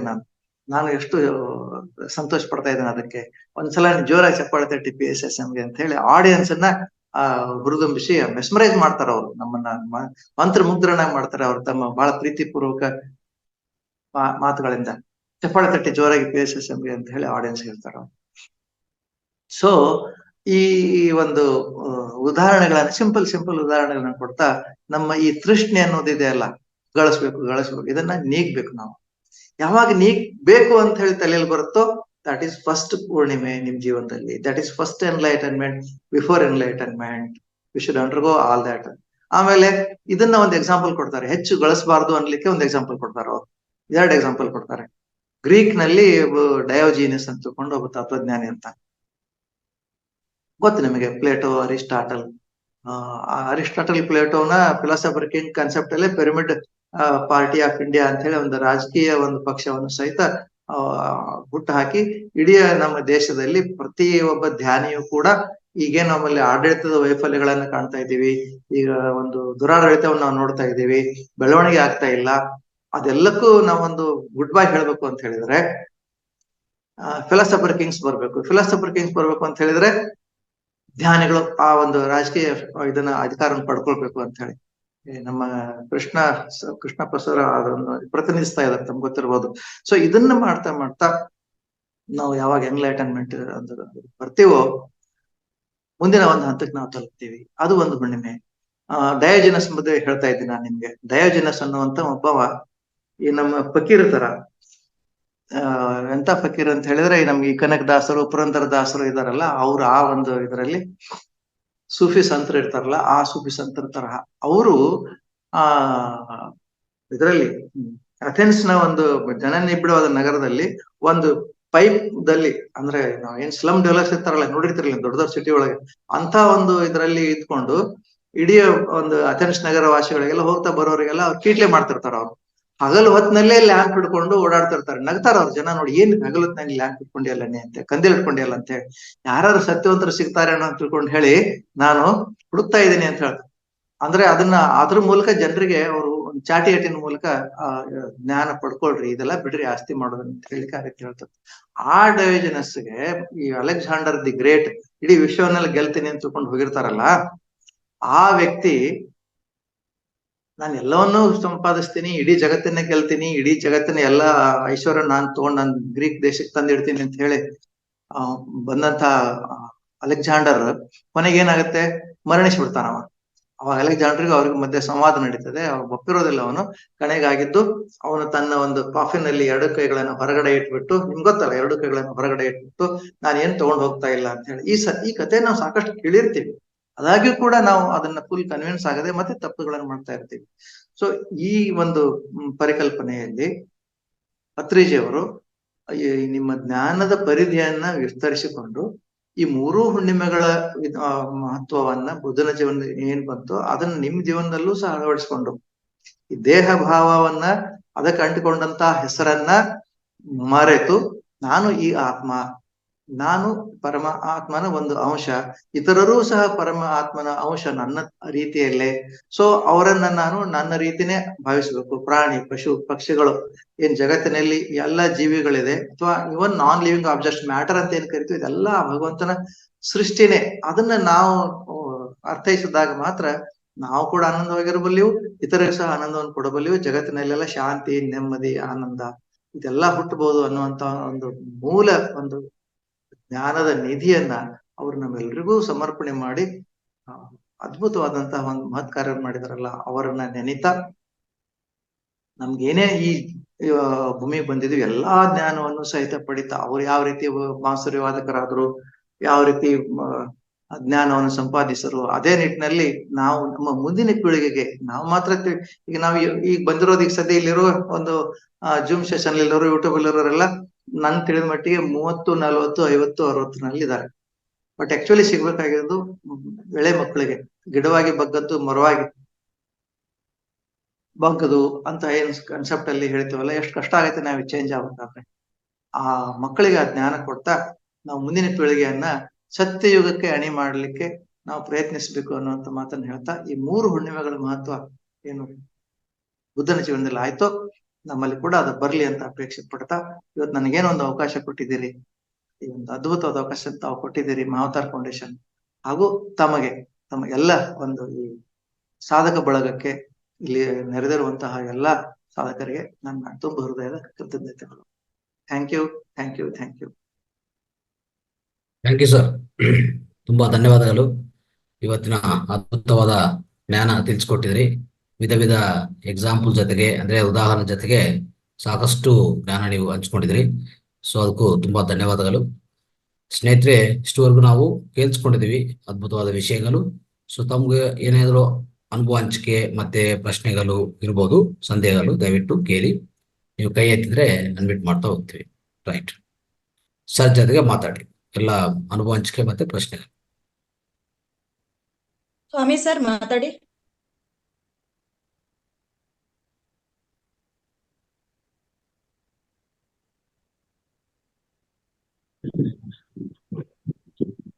ಮೊದಲಿಗೆ ನಮ್ಮ ಗುರುಗಳಾಗಿರ್ತಕ್ಕಂಥ ಪತ್ರಿಜಿ ಸರ್ ಅವ್ರಿಗೂ, ಸ್ವರ್ಣಮಾಲ ಅಮ್ಮನವರಿಗೂ, ಮತ್ತು ಪ್ರತಿದಿನ ಜ್ಞಾನ ಅಂತಕ್ಕಂಥ ನಮ್ಮ ರಂಗನಾಥ್ ಸರ್ಗಳು ತುಂಬಾ ಹೃದಯಪೂರ್ವಕ ಧನ್ಯವಾದಗಳು. ಈ ರಾಜಶೇಖರ್ ಸರ್ ಅವರು ತುಂಬಾ ಇವತ್ತ ನಮ್ಮ 3 ಹುಣ್ಣಿಮೆಯ ಜ್ಞಾನವನ್ನು ತುಂಬಾ ಹಂಚ್ಕೊಟ್ಟಿದ್ದಾರೆ, ಅವ್ರಿಗೂ ಸಹ ತುಂಬಾ ಹೃದಯಪೂರ್ವಕ ಧನ್ಯವಾದಗಳು. ಹಾಗೂ ಅಶ್ವಿನಿ ಮೇಡಮ್ ಅವ್ರಿಗೂ ತುಂಬ ಹೃದಯದ ಧನ್ಯವಾದಗಳು. ಈ ಮಕ್ಕಳನ್ನು ನಾವು ಯಾವ ರೀತಿ ಬೆಳೆಸ್ಬೇಕು, ಬರೀ ಹಣಕ್ಕೋಸ್ಕರವಾಗಿ ಬೆಳೆಸ್ಬಾರ್ದು, ಧ್ಯಾನವನ್ನು ಅವ್ರಿಗೆ ಮುಖ್ಯ ಇದನ್ನಾಗಿ ನಾವು ಅಳವಡಿಸ್ಬೇಕು ಕೊಡ್ಬೇಕು, ಚಿಕ್ಕ ಮಕ್ಕಳಿಂದಲೂ ಹಿಡಿದು ಅಂತಕ್ಕಂಥದ್ದನ್ನು ತುಂಬಾ ಇದರಿಂದ ಹೇಳಿದರೆ, ನಾವು ಸಣ್ಣ ಮಕ್ಕಳಿಂದ ಕೂಡ ಅದನ್ನ ಅಳವಡಿಸಿದ್ರೆ ಮುಂದೆ ಅವ್ರ ಜೀವನದಲ್ಲಿ ಒಳ್ಳೆಯವರಾಗ್ತಾರೆ ಅಂತಕ್ಕಂಥದ್ದು ತುಂಬಾ ಮಾಡಿ ಹೇಳ್ಕೊಟ್ಟಿದ್ದಾರೆ. ಇನ್ನು ಕೆಲವು ಜ್ಞಾನಗಳನ್ನು ಮೊದಲಿಗೆ ಧ್ಯಾನವನ್ನು ನಮ್ಮ ಭಾರತಕ್ಕೆ ತಂದುಕೊಟ್ಟಂತ ಪತ್ರಿಜಿ ಅವರ ಬಗ್ಗೆನೂ ಕೂಡ ತುಂಬಾ ವಿವರವಾಗಿ ಹೇಳಿದ್ದಾರೆ. ಇನ್ನು ಕೆಲವು ವಿಚಾರಗಳನ್ನು ತುಂಬಾ ಅರ್ಥವಾಗೋ ರೀತಿ ನಮ್ಗೆ ಹೇಳ್ಕೊಟ್ಟಿದ್ದಾರೆ. ರಾಜಶೇಖರ್ ಸರ್ ತುಂಬಾ ಹೃದಯಪೂರ್ವಕವಾದ ಧನ್ಯವಾದಗಳು ಸರ್. ಥ್ಯಾಂಕ್ ಯು, ಧನ್ಯವಾದಗಳು ತಮಗೂ ಕೂಡ. Thank you sir. Thank you sir. Thank you Swami sir. ನಮಸ್ಕಾರ ಸರ್. ನಮಸ್ಕಾರ ರಂಗನಾಥ್ ಗುರುಜಿಗೆ, ಎಲ್ಲಾ ಮಾಸ್ಟರ್ಸ್ಗೂ ಧನ್ಯವಾದಗಳು. ಸರ್, ಇವತ್ತು ಬುಧವಾರ ಬಗ್ಗೆ ಹೇಳಿದ್ದೀರಾ, ಹುಣ್ಣಿಮೆಯ ಮಹತ್ವ ಜೊತೆಲಿ ನಿಮ್ಮ ಅನುಭವದ ಮಾತುಗಳು ಏನಿದೆ ಅದಕ್ಕೊಂದು ದೊಡ್ಡ ನಮಸ್ಕಾರ ಸರ್. ಎಷ್ಟು ಅನುಭವ ಪಡ್ಕೊಂಡಿದ್ದೀರಾ, ಒಂದೊಳ್ಳೆ ಮಾತುಗಳಲ್ಲಿ ಬೆಳಗ್ಗೆನೆ ನಮ್ಗೆ ಹೇಳಿದ್ರಿ. ನಿಜವಾಗ್ಲೂ ನಾವು ಅದೃಷ್ಟವಂತರು ಸರ್. ಇಷ್ಟೊಂದು ವಿಚಾರಗಳನ್ನ ಇವತ್ತು ನೀವು ಹೇಳಿದ್ದೀರಾ, ನಿಮ್ಮಿಂದ ನಾವು ಪಡ್ಕೊಂಡಿದೀವಿ. Thank you sir. ಕ್ಷಮ. ಥ್ಯಾಂಕ್ ಯು ನಮಗೂ ಸರ್. ಕೂಡ ಧನ್ಯವಾದಗಳು. Thank you. ನಮ್ಮೆಲ್ಲರಿಗೂ ಧನ್ಯವಾದಗಳು. ಅಂತ ಅವಕಾಶ ಕೊಟ್ರಿ, ನನಗೆ ಮೆಲುಕು ಹಾಕುವಂತ ಅವಕಾಶ ಕೊಟ್ರಿ. ಧನ್ಯವಾದಗಳು. ಯಾಕಂದ್ರೆ ನಾವು ಪದೇ ಪದೇ ನಮ್ ಕಿವಿಗ್ ಬೀಳ್ತಾ ಇದ್ರೆ, ನಮ್ ಕಣ್ಣಿಗೆ ಬೀಳ್ತಾ ಇದ್ರೆ, ನಾವು ಕಲ್ತದ್ದು ತಿಳಿದದ್ದು ಮರ್ತ್ ಹೋಗೋದಿಲ್ಲ. ರಿಪೀಟ್ ಪುನರಾವರ್ತನೆ ಆಗ್ತಾ ಇರ್ಬೇಕು. ಅದರಿಂದ ಮನನ ಅಂತ ಹೇಳ್ತೀವಿ, ನಿಧಿಧ್ಯಾಸ ಅಂತ ಹೇಳ್ತೀವಿ, ಅದ್ ಮನನ ಆಗ್ತಾ ಇರ್ಬೇಕು. ಸೊ ನನಗೂ ಕೂಡ ಇದು ನನಗೆ ಒಂದು ಉಪಕರಣೆ ಮಾಡಿದ್ರಿ ತಾವು. ನಾನು 121 ಮಾಸ್ಟರ್ಸ್ ಅಲ್ಲಿ ಈ ಟಾಪಿಕ್ ಅನ್ನ ನಾನು ಆಯ್ಕೆ ಮಾಡ್ಕೊಂಡು ಇದ್ರ ಬಗ್ಗೆ ಮಾತಾಡಿದ್ದೆ ನಾನು. ಅವಾಗ ಅಕ್ಟೋಬರ್ 8-10 ತಾರೀಕಿಗೆ 2022ರಲ್ಲಿ, ಈಗ 2024ರಲ್ಲಿ ನಾವಿದ್ದೀವಿ. ಅದೇ ಟಾಪಿಕ್ ಅನ್ನ ನನಗೆ ಆಯ್ಕೆ ಮಾಡ್ಲಿಕ್ಕೆ ನೇರವಾಗಿ ನಿಮ್ಮಿಂದ ನನಗೆ ಆಹ್ವಾನ ಬಂದಿತ್ತು. ಸೊ ಅದನ್ನ ಆಕ್ಚುಲಿ ನಿನ್ನೆ ನಾನು ಮಾತ್ರ ರಾತ್ರಿ ಕೇಳಿದೆ, ಆಮೇಲೆ ನಾನು ಕೇಳೇ ಇರ್ಲಿಲ್ಲ ಅದನ್ನ ಈ ಕ್ಲಾಸ್ ಮಾಡ್ಬೇಕಾದ್ರೆ. ಸೊ ನನ್ನ ಬಹಳ ತುಂಬಾ ಕೃತಜ್ಞ ತಮಗೆ ನಾನು. ನನ್ನ ಜೀವನದಲ್ಲಿ ಸಹಿತ ಇದು ಬಹಳ ಒಂದು ಮಹತ್ತರವಾದಂತ ಪಾತ್ರವನ್ನು ವಹಿಸ್ತದೆ. ಎಲ್ಲರ ಜೀವನದಲ್ಲೂ ಇದು ವಹಿಸ್ಲೇಬೇಕು. ಅದಕ್ಕಾಗಿ ನಾನು ಮತ್ತೆ ನಿಮ್ಗೆ from the bottom of my heart, ಹೃದಯದ ಒಂದು ಆಳವಾದ ಮೂಲೆಯಿಂದ ನಿಮ್ಗೆಲ್ಲ ನಾನು ಕೃತಜ್ಞತೆಯನ್ನು ಅರ್ಪಿಸ್ತೇನೆ. Thank you Mahatavar foundation. Thank you Ranganath sir and Netra Ashwini ಮಾತೆ. Thank you sir. Thank you. ಯಾರೋ ವೇದಾವತಿ ಅಂತ ಯಾರೋ ವೇದಾವತಿ ರೇಸ್ ಮಾಡಿದ್ದಾರೆ.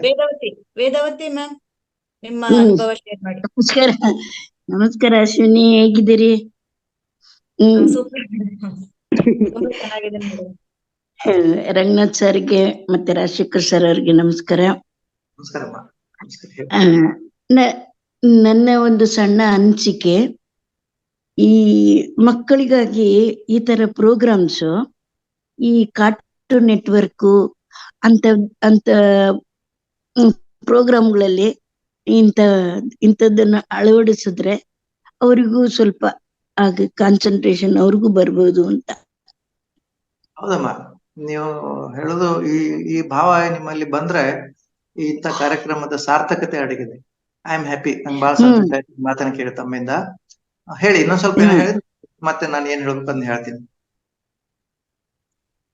ಅಷ್ಟೇ, ಇವ್ಳು ಈಗ ಟಿವಿ ಟಿವಿ ಟಿವಿ ಅಂತಿರ್ತಾರೆ. ಟಿವಿ ಬಿಟ್ರೆ ಮೊಬೈಲು, ಮೊಬೈಲ್ ಬಿಟ್ರೆ ಟಿವಿ.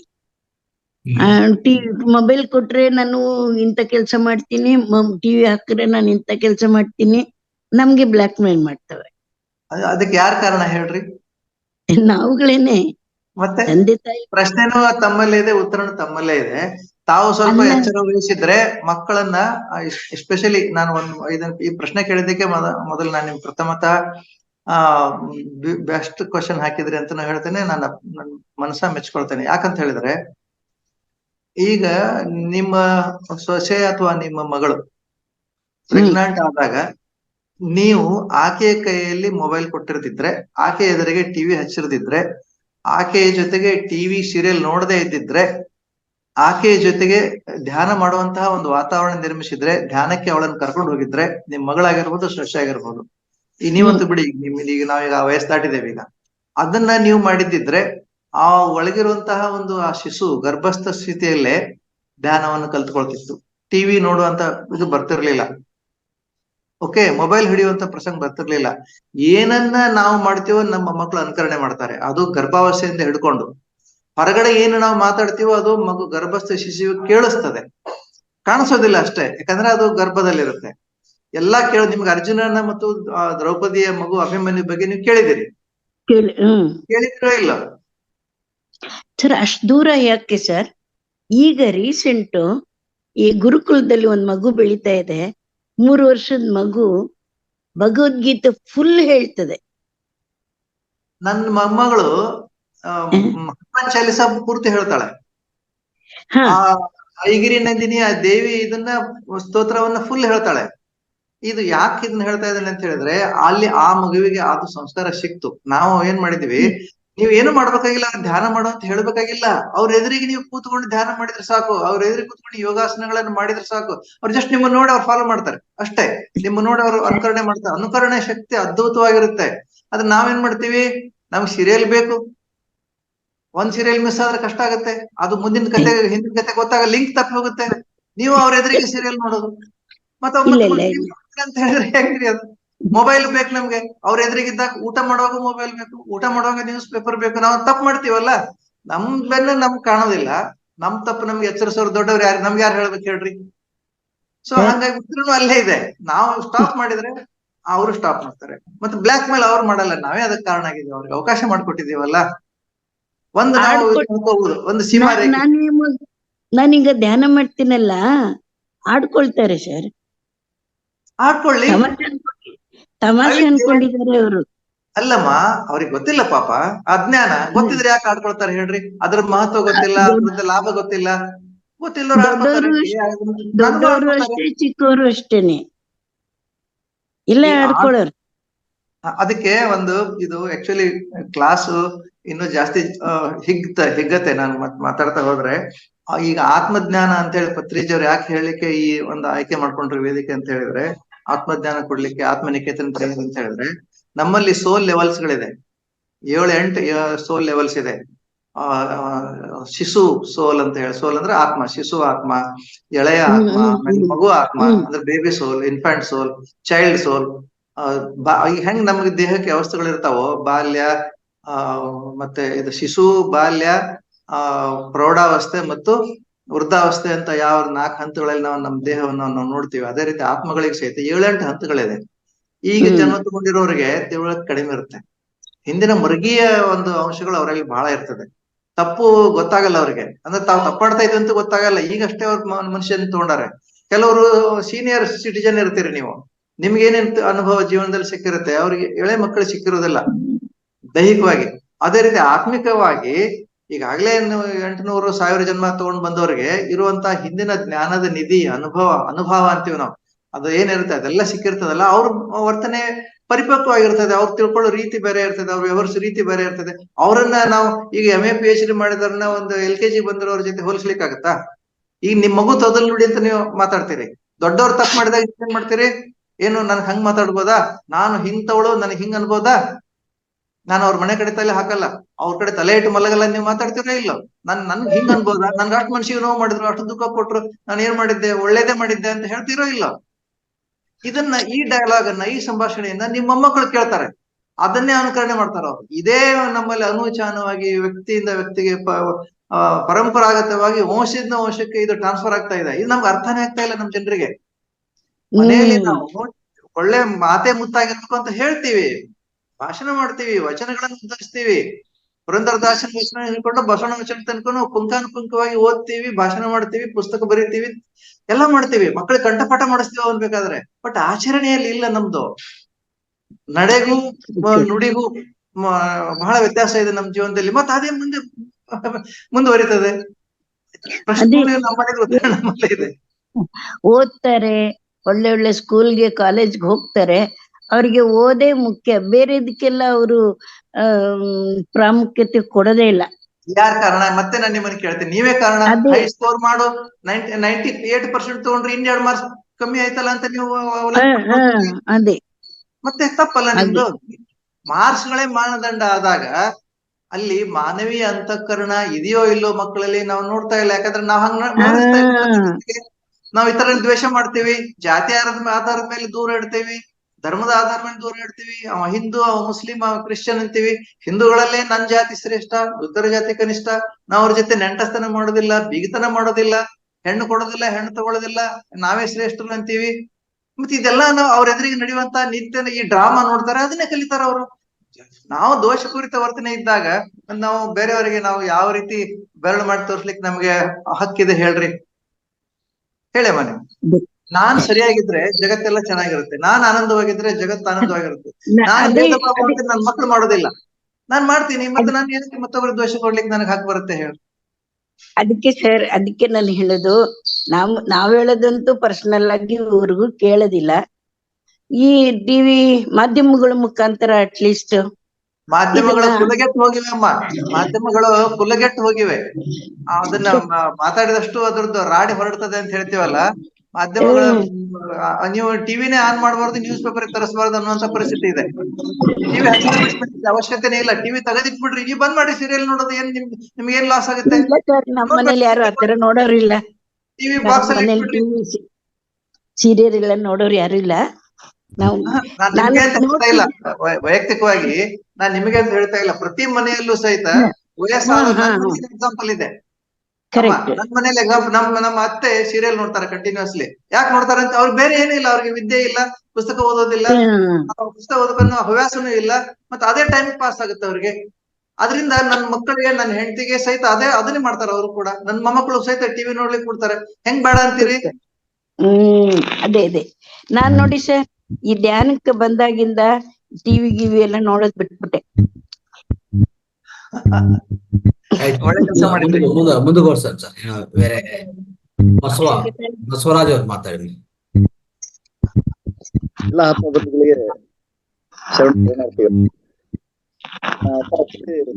ತುಂಬಾ ಚೆನ್ನಾಗಿ ಎಕ್ಸ್ಪ್ಲೈನ್ ಮಾಡಿದ್ರು. ಓಕೆ, ಲೈಫ್ ಮತ್ತೆ ಬುದ್ಧನ ಬಗ್ಗೆ ತುಂಬಾ ನೀಟಾಗಿ ಎಕ್ಸ್ಪ್ಲೈನ್ ಮಾಡಿದ್ರು.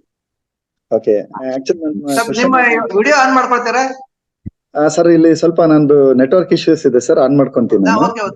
ಜಾಸ್ತಿ ಏನಿಲ್ಲ, ಪರವಾಗಿಲ್ಲ.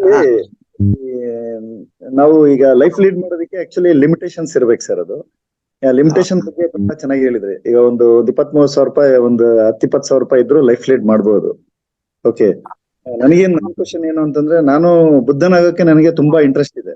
ಓಕೆ, ಅದು ಫೆಬ್ರವರಿ ನಾನು ನನಗೆ ರಂಗನಾಥ್ ಸರ್ ಕನೆಕ್ಟ್ ಆದ್ರು. ಅವಾಗಿಂದ ನನಗೆ ಆಕ್ಚುಲಿ ನಾನ್ ಮಾಡ್ತಿರ್ತಕ್ಕಂಥ ವೃತ್ತಿ ಬಗ್ಗೆ ನನಗೆ ಅಸಹ್ಯ ಅನಿಸ್ತಾ ಇದೆ. ಕೇಳ್ಬೋದಾ ತಾವ್ ಏನ್ ಮಾಡ್ತೀರಿ ಅಂತ ಹೇಳಿ? ತಮ್ಮ ಹೆಸರು ಇನ್ನೊಂದ್ಸರ್ತಿ. ನಾನು ಆಕ್ಚುಲಿ ನಾನು ಬ್ಯಾಂಕರ್ ಇದ್ದೆ ಸರ್. ನಾನು ಎಕ್ಸ್ ಬ್ಯಾಂಕರ್. ನಾನು ಈಗ ನಂದು ನಾನು ಎಕ್ಸ್ ಬ್ಯಾಂಕರೇ. ಹೌದಾ? Great sir. ಓಕೆ ನಾನು ICICI ಬ್ಯಾಂಕ್ ಅಲ್ಲಿ ಇದ್ದೆ ಸರ್. ICICI ಬ್ಯಾಂಕ್ ಅಲ್ಲಿ ನಾನು ಲ್ಯಾಪ್ ಅಂತ ಒಂದು ಪ್ರಾಡಕ್ಟ್ ಇದೆ, ಲೋನ್ ಅಗೇನ್ಸ್ಟ್ ಪ್ರಾಪರ್ಟಿ ಅಂತ ಹೇಳ್ಬಿಟ್ಟು, ಅದರಲ್ಲಿ ನಾನು ಮ್ಯಾನೇಜರ್ ಆಗಿದ್ದೆ. ನಾನು ಒಂದು ಆಲ್ಮೋಸ್ಟ್ ಒಂದು 12 years ನಾನು ವರ್ಕ್ ಮಾಡಿದೆ ಅಲ್ಲಿ. ಓಕೆ, ಆಮೇಲೆ ಅನಿಸ್ತು, ಮತ್ತೆ ನನಗೆಲ್ಲ ಹೆಲ್ತ್ ಇಶ್ಯೂಸ್ ಸ್ಟಾರ್ಟ್ ಆಯ್ತು. ನಾನು ಕ್ವಿಟ್ ಮಾಡಿದೆ, ಬ್ಯಾಂಕ್ ಕ್ವಿಟ್ ಮಾಡ್ಬಿಟ್ಟು ಹೊರಗಡೆ ಬಂದು, ನಂದು ರುಪಿಟ್ರಿ ಅಂತ ಹೇಳಿ ಒಂದು ಕಂಪ್ನಿ ಇದೆ ಬೆಂಗಳೂರಿನಲ್ಲಿ, ನಂದೇ ಕಂಪ್ನಿ ಇದೆ. ಆ ಕಂಪ್ನಿ ರನ್ ಮಾಡ್ತಾ ಇದ್ದೀನಿ.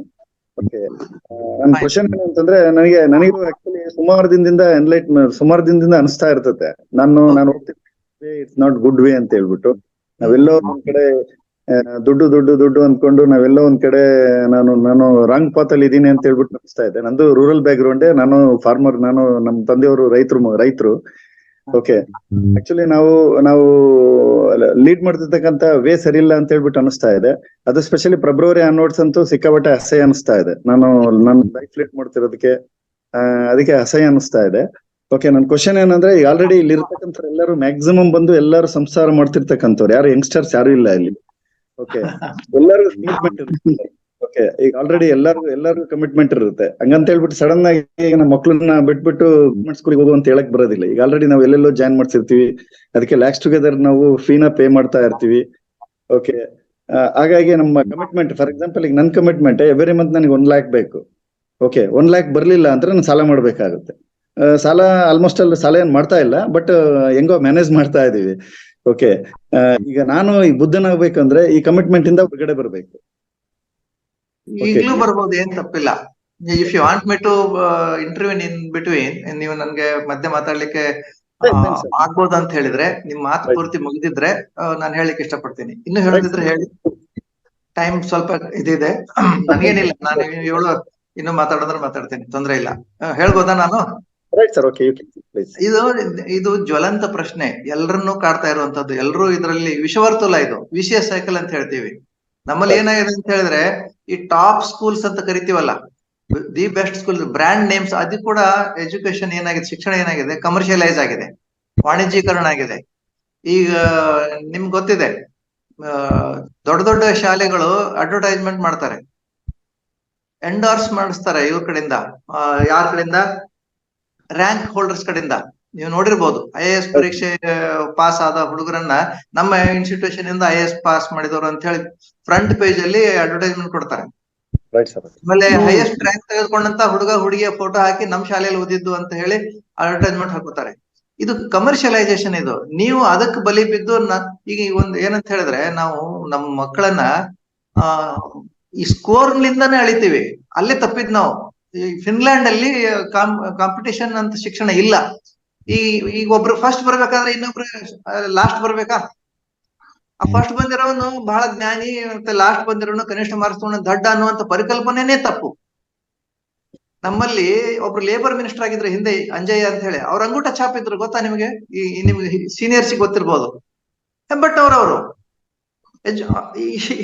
ಈಗಿರೋ ಎಜುಕೇಶನ್ ಮಿನಿಸ್ಟರ್ ಏನೇನೋ ಬಾಯಿ ಬಂದಂಗೆ ಮಾತಾಡ್ತಾರೆ. ಅವ್ರ ಲೆವೆಲ್ ಏನಿದೆ ಅಂದ್ರೆ ನಿಮ್ಗೆ ಏನಂತ ಹೇಳಿದ್ರೆ, ಎಜುಕೇಶನ್ಕ್ಕೂ ಜೀವನದಲ್ಲಿರುವಂತಹ ಸಾಧನೆಗೂ ಇದಿಲ್ಲ, ಲಿಂಕ್ ಇಲ್ಲ. ನಾವು ಲಿಂಕ್ ಮಾಡಿದೀವಿ ಅದನ್ನ.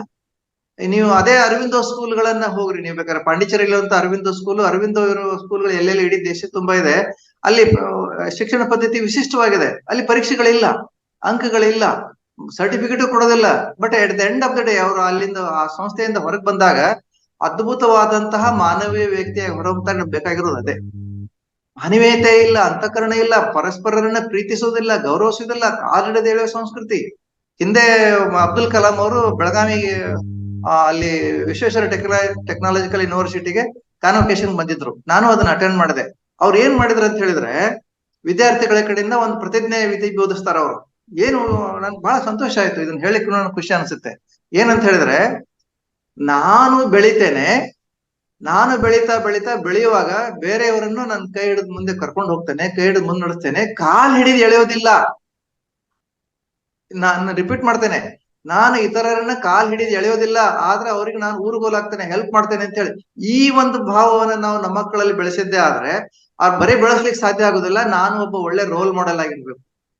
ನಾನು ರೋಲ್ ಮಾಡೆಲ್ ಆಗಿರ್ಬೇಕು ಅಂತ ಹೇಳಿದ್ರೆ ನನ್ನಲ್ಲಿ ಸತ್ಯ, ಅಹಿಂಸೆ, ಪ್ರೇಮ, ಕರುಣೆ ಇವೆಲ್ಲವುಗಳು ನಾನು ನನ್ನ ನಿತ್ಯ ಜೀವನದಲ್ಲಿ ಅವ್ರ ಎದುರಿಗೆ ಪ್ರದರ್ಶಿಸ್ಬೇಕು. ಬಟ್ ನಾವೇನ್ ಮಾಡ್ತೀವಿ ಹೇಳ್ರಿ? ಈಗ ಉದಾಹರಣೆ ಜಸ್ಟ್ ಒಂದ್ ಟೈಮ್ ತಗೊಳ್ತೀನಿ, 1 ನಿಮಿಷ ತಗೊಂಡ್ರೆ ಚಿಂತೆ ಇಲ್ಲ. ಯಾಕಂದ್ರೆ ಇದು ಬಹಳ ಅದ್ಭುತವಾದಂತಹ ಒಂದು ಪ್ರಶ್ನೆ. ಇದು ನಾವು ಹಾಕಿದ್ರೆ ತಾವು ಮತ್ತು ವೇದಾವತಿ ಅಮ್ಮ. ಈಗ ನಾವು ಒಳಗಿರ್ತೀವಿ, ನೀವು ಬ್ಯಾಂಕರ್ ಆದ್ರಿಂದ ಈ ಎಕ್ಸಾಂಪಲ್ ಹೇಳ್ತೀನಿ. ನಾನು ಬ್ಯಾಂಕರ್ ಆಗಿದ್ದೀನಿ, ನಾನು ನೋಡಿದ್ದೀನಿ ಸಾಕಷ್ಟು ಬೆಳಗಾವಲ್ಲಿ ಇದ್ದಾಗ. ನಾವು ಮನೆ ಬಾಗಿಲಿಗೆ ರಿಕವರಿ ಹೋಗಿದ್ವಿ, ಸಾಲಕ್ಕೆ ಹೋಗ್ತಿದ್ವಿ, ಒಳಗಿರ್ತಿದ್ರು. ನಾವು ಇದಾರೇನ್ರಿ, ಉದಾಹರಣೆಗೆ ಒಂದು ಎಕ್ಸಾಂಪಲ್ ತಗೋತೀನಿ, ಕಾಲ್ಪನಿಕ ಹೆಸರು. ಈ ಕಲ್ಲಪ್ಪಣ್ಣ ಇದಾರೇನ್ರಿ ಅಂತ ಕೇಳ್ತಿದ್ವಿ. ಒಳಗಿಂದ ಅವ ತನ್ನ ಮಗನಿಗೆ ಹೇಳ್ತಿದ್ದ, ಇಲ್ಲ ಅಂತ ಹೇಳು ಅಂತ ಹೇಳಿ ಕಳಿಸಿದ್ದ. ಮಗು ಹೊರಗೆ ಬಂದು ಅವ್ರು ಇಲ್ರಿ ಅಂತ ಹೇಳ್ತಿದ್ದ. ಇದು ಏನ್ ಶಿಕ್ಷಣ ತೋರಿಸುತ್ತೆ? ನಾನು ಒಳಗಡೆ ಇದ್ಕೊಂಡು ಇಲ್ಲ ಅಂತ ಹೇಳಿದಾಗ ಮಕ್ಕಳಿಗೆ ನಾನು ಸುಳ್ಳು ಹೇಳಿದಾಗ ನಾನೇ ಕಲಿಸ್ದಂಗ ಆಯ್ತಲ್ಲ. ಮಗು ಬಂದು ಹೇಳ್ತಾನೆ. ಈ ಸುಳ್ಳುಗಳ ಸರಮಾಲೆ, ಇದು ಒಂದು ಎಕ್ಸಾಂಪಲ್ ಅಷ್ಟೇ, ಸುಳ್ಳುಗಳ ಸರಮಾಲೆ ಒಂದರ ಮೇಲೆ ಒಂದು ಆಗಿ ಮಗು ಏನ್ ತಿಳ್ಕೊಳುತ್ತೆ? ಇನ್ನೊಂದು ಎಕ್ಸಾಂಪಲ್ ಇದ್ದಾನೆ ಹೇಳ್ತೀನಿ ನಿಮ್ಗೆ. ಅವ ಹುಡುಗ ಬಂದ್ ಹಿಂಗ್ ಹೇಳ್ಬೋದು, ನಮ್ಮ ಅಪ್ಪ ಹೇಳ್ಯಾರ್ರಿ ಒಳಗಿಲ್ಲ ಅಂತ ಹೇಳ್ಯಾರ್ರಿ ಅಂತ ಹೇಳಿ. ಅವಾಗ ಏನಾಗುತ್ತೆ ಸ್ಥಿತಿ? ನಾವು ಹೋದ್ಮೇಲೆ ನಾವು ಬೈದು ಅವ್ರಿಗೆಲ್ಲ ಏನೇನ್ ಮಾಡ್ಬೇಕು ಮಾತಾಡ್ತೀವಿ. ಅವಾಗ ಏನಾಗುತ್ತೆ? ಆಮೇಲೆ ನಾವು ಹೋದ್ಮೇಲೆ ಆ ಮಗುನ ಚೆನ್ನಾಗಿ ಹೊಡಿತಾರೋ ಇಲ್ಲ ಹೇಳ್ರಿ? ಮಾತಾಡ್ರಿ ಪ್ಲೀಸ್. ಹೌದು. ಹಾ, ಹೊಡಿತಾರೆ. ಹೊಡೆದ್ಮೇಲೆ ಆ ಮಗು ಏನ್ ತಿಳ್ಕೊಳುತ್ತೆ? ಓಹೋ, ನಾನು ಸತ್ಯ ನೋಡಿದ್ರೆ ನನಗೆ ಈ ರೀತಿ ಶಿಕ್ಷೆ ಆಗತ್ತೆ. ಸೊ ಸುಳ್ಳಿನ ಸರಮಾಲೆಯನ್ನು ಕಟ್ತಾ, ಅದನ್ನೇ ಕೋಣಿಸ್ತಾ, ಅದನ್ನೇ ನೋಡಿ at the end of the day ಒಂದ್ ಜೀವನದ ಒಂದು ಹಂತಕ್ಕೆ ಬಂದಾಗ ತಪ್ಪುಗಳನ್ನೇ ಏನ್ ಮಾಡ್ತಾ ಇದ್ದಾರೆ ನನ್ನ ಕುಟುಂಬದಲ್ಲಿ, ಅವರು ವ್ಯಾವಹಾರಿಕವಾಗಿ ಚತುರರು. ಅದನ್ನ ಆ ಚತುರತೆ ನಾನು ಕಲ್ತ್ಕೋಬೇಕು, ಅಂದ್ರೆ ಬದುಕ್ಲಿಕ್ಕೆ ಸಾಧ್ಯ, ಇಲ್ಲಾಂದ್ರೆ ಬದುಕಕ್ ಆಗಲ್ಲ ಇಲ್ಲಿ ಅಂತ ಹೇಳಿ ಒಂದು ಮಿಥ್ಯೆಯಲ್ಲಿ ಅವ ಒಂದು ರಾಂಗ್ ಇದನ್ನ ಬೆಳೆಸ್ಕೊಂಡ್ಬಿಡ್ತಾನೆ. ಅದೇ ಈಗ ಆಗ್ತಾ ಇರೋದು. ನಾನೇ ರೋಲ್ ಮಾಡೆಲ್ ಇಲ್ಲ ಅಂದ್ರೆ ಅವ್ರಿಗೆ ಅನುಕರಣೆ ಏನ್ ಕೊಡ್ತೀರಿ ನೀವು ಅವ್ರಿಗೆ ಶಿಕ್ಷಣ? ಹೊರಗಡೆ ನೀವು BE ಮಾಡ್ರಿ, MBA ಮಾಡ್ರಿ, PhD it's all for livelihood ಅಷ್ಟೇ, ಸಂಬಳ ಪಡಿಲಿಕ್ಕೆ, ಉದ್ಯೋಗಕ್ಕೆ ಅಷ್ಟೇ. ಅದು ಶಿಕ್ಷಣ ಅಲ್ಲ. ಶಿಕ್ಷಣ ಇರೋದು ಮನೆಯಲ್ಲಿ. ಮನೆಯ ಮೊದಲ ಪಾಠಶಾಲೆ. ನಾನು ಬದಲಾದಾಗ ಮಾತ್ರ ನನ್ನ ಮಕ್ಕಳನ್ನ ನಾನು ಚೇಂಜ್ ಕಾಣಬಲ್ಲೆ. ನಾನೇ ಹಂಗಿಲ್ಲ, ನಾನೇ ದೋಷಪೂರಿತ ಇದ್ದೀನಿ, ಯಾರಿಗ್ ಬರಳು ಮಾಡಿ ತೋರಿಸ್ಬೇಕು ನಾನು? ಹೇಳ್ರಿ ನೋಡೋಣ. These are very silly but very big issues in our lives. World over ಇದು ನಡೀತಾ ಇದೆ, ಎಲ್ಲಾ ರಂಗದಲ್ಲೂ ಇದು ನಡೀತಾ ಇದೆ. ನನ್ನ ನನ್ನ ಸಂಬಂಧಿಗಳನ್ನ ನಾನು ಸೇರೋದಿಲ್ಲ, ಯಾಕಂದ್ರೆ ಅವ್ರ ಕಂಡ್ರೆ ನನಗಾಗೋದಿಲ್ಲ. ಇದು ನನ್ನ ಮನೆಯಲ್ಲಿ ಮಾತಾಡ್ತೀನಿ, ಇದು ಮಾತುಗಳನ್ನ ಫೋನಲ್ಲಿ ಮಾತಾಡುವಾಗ ಕೇಳಿಸ್ಕೊಳ್ಳುತ್ತೆ. ಮುಂದೆ ಬಂದಾಗ ಹಲ್ಲಿಗಿಂಜಿ ನಮಸ್ಕಾರ, ಓ ಚೆನ್ನಾಗಿದ್ದಾರ ಅಂತೇವೆ. ಅವ್ರಿಂದ 2 ಹೆಜ್ಜೆ ಹೋಗಿರಲ್ಲ, ಇನ್ನೂ ಅವ್ರಿಗೆ ಎಲ್ಲಿ ಕೇಳಿಸ್ತು ಅನ್ನೋ ಪರಿಜ್ಞಾನೂ ಇಲ್ಲ. ಬಂದ ಇವನೊಬ್ಬ, ಮಾತಾಡಿದ ಏನಾಗುತ್ತೆ? ಮಗು ಕೇಳಿಸ್ಕೊಳ್ಳುತ್ತೆ, ಹೆಂಡತಿ ಕೇಳಿಸ್ಕೊಳ್ತಾರೆ. ಆ ವ್ಯಕ್ತಿ ಇನ್ನೊಂದ್ ಸರ್ತಿ ನಮ್ಮ ಮನೆಗೆ ಬಂದಾಗ ಆ ಮಗುವಿನ ಭಾವನೆ ಏನಿರುತ್ತೆ ಜಸ್ಟ್ ಇಮ್ಯಾಜಿನ್ ಮಾಡ್ರಿ. ಇವು ಬಹಳ ಸೂಕ್ಷ್ಮತೆಗಳು ಇವು. ನಮ್ ಬಿಹೇವಿಯರ್ ಈ ತರ ಇದೆ, ನಮ್ಮ ವರ್ತನೆ ಈ ತರ ಇದೆ. ದಾನ ಧರ್ಮ ಮಾಡೋದಿಲ್ಲ, ಕೊಡೋದೇ ಇಲ್ಲ. ಗುಡಿ ಗುಂಡಾರಕ್ಕೆ ಹೋಗ್ತೀವಿ, ಆರತಿ ತಟ್ಟೆಯಲ್ಲಿ ದುಡ್ಡು ಹಾಕ್ತಿವಿ ಇವರಿಗೆ, ಪುರೋಹಿತರಿಗೆ. ಆದ್ರೆ ಈ ಅನ್ನದಾನ ಕೊಡುವಂದಾಗ ಮತ್ತೆ ಬಡ ಮಕ್ಕಳಿಗೆ ಶಿಕ್ಷಣ ಕೊಡುವಂದಾಗ ಇವ್ರ ಕೈ ಬಿಗಿ ಬರುತ್ತೆ. ತಿರುಪತಿ ಹುಂಡಿಯಲ್ಲಿ ಬೇಕಾದ್ರೆ ಹೋಗಿ ನಾವು ದುಡ್ಡು ಹಾಕ್ತಿವಿ. ಧರ್ಮಸ್ಥಳದ ಮಂಜುನಾಥನಿಗೆ ಹೋಗ್ಬೇಕಾದ್ರೆ ಅಲ್ಲಿ ದೇವಸ್ಥಾನಕ್ಕೆ ಹೋಗ್ತಿವಿ, ಪುಕಟೆ ಬಸ್ಸಲ್ಲಿ ಹೋಗಿ ಅಲ್ಲಿ ದುಡ್ಡು ಹಾಕ್ತಿವಿ. ಅವ್ರಿಗೆ ಸಿಕ್ಕಾಪಟ್ಟೆ ಇನ್ಕಮ್ ಬಂದ್ಬಿಟ್ಟಿದೆ ದೇವಸ್ಥಾನಗಳಿಗೆ. ನಾವು ಕೊಟ್ಟಿರೋ ದುಡ್ಡು.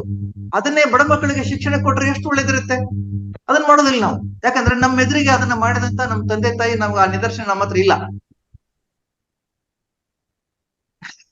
ಈ ಮಾತಾಡಿದಷ್ಟು ಇನ್ನೂ ಮಾತಾಡ್ಬೋದು ಅಂತ ಅನ್ಸುತ್ತೆ. ಯಾಕಂದ್ರೆ ನಾನು ಐ ಬಿಕಮ್ ಎಮೋಷನಲ್. ದಿನನಿತ್ಯ ನೋಡ್ತಾ ಇದ್ದೀನಿ. ನನ್ಗೆ ಕ್ಲಾಸಿಗೆ ಬರ್ತಾರಲ್ಲ, ನಾನು ಆಫ್ಲೈನ್ ಕ್ಲಾಸ್ಗಳನ್ನ ಜಾಸ್ತಿ ಕಂಡಕ್ಟ್ ಮಾಡ್ತೀನಿ ಈ ಆನ್ಲೈನ್ ಗಿಂತ. ಕಣ್ಣೆದ್ರಿಗಿನ ಎಲ್ಲ ಮಾತಾಡ್ಲಿಕ್ಕೆ ಸಿಗ್ತಾರೆ. ಅವರಲ್ಲಿ ಪರಿವರ್ತನೆ ನಾನು ಕಣ್ಣಾರೆ ನೋಡ್ತೀನಿ. ಅದು ನನ್ಗೆ ಖುಷಿ ಕೊಡುತ್ತೆ. ಚೂರ್ ಬೆಟರ್ ಬಿಡಿ ಸರ್, ಮೋಸ್ಟ್ಲಿ ಟೈಮ್ ಆಗುತ್ತೆ, ನಾನು ಡಿಸ್ಕಸ್ ಹೌದು ಹೌದು, ಅದಕ್ಕೆ ನಾನು ಈ ವಿಷಯ ಇದಕ್ಕೆ ನನಗೆ ಟೈಮ್ ಆಯ್ತು ಆಲ್ರೆಡಿ. ಮತ್ತೆ ಇವರು ಮನೆ ಮದ್ದು ವಿಷಯ ಮಾತಾಡ್ಬೇಕು ಪಾಪ ರಂಗನಾಥ್ ಸರ್, ಅದು ನಾನು ಕಿತ್ಕೊಂಡಂಗ ಆಗತ್ತೆ. Okay, thank you. Sir sorry, Bhaskar sir ಮಾತಾಡಿ. Okay, thank you sir. Unmute ಆಗಿದೆ, ಮಾತಾಡಿ.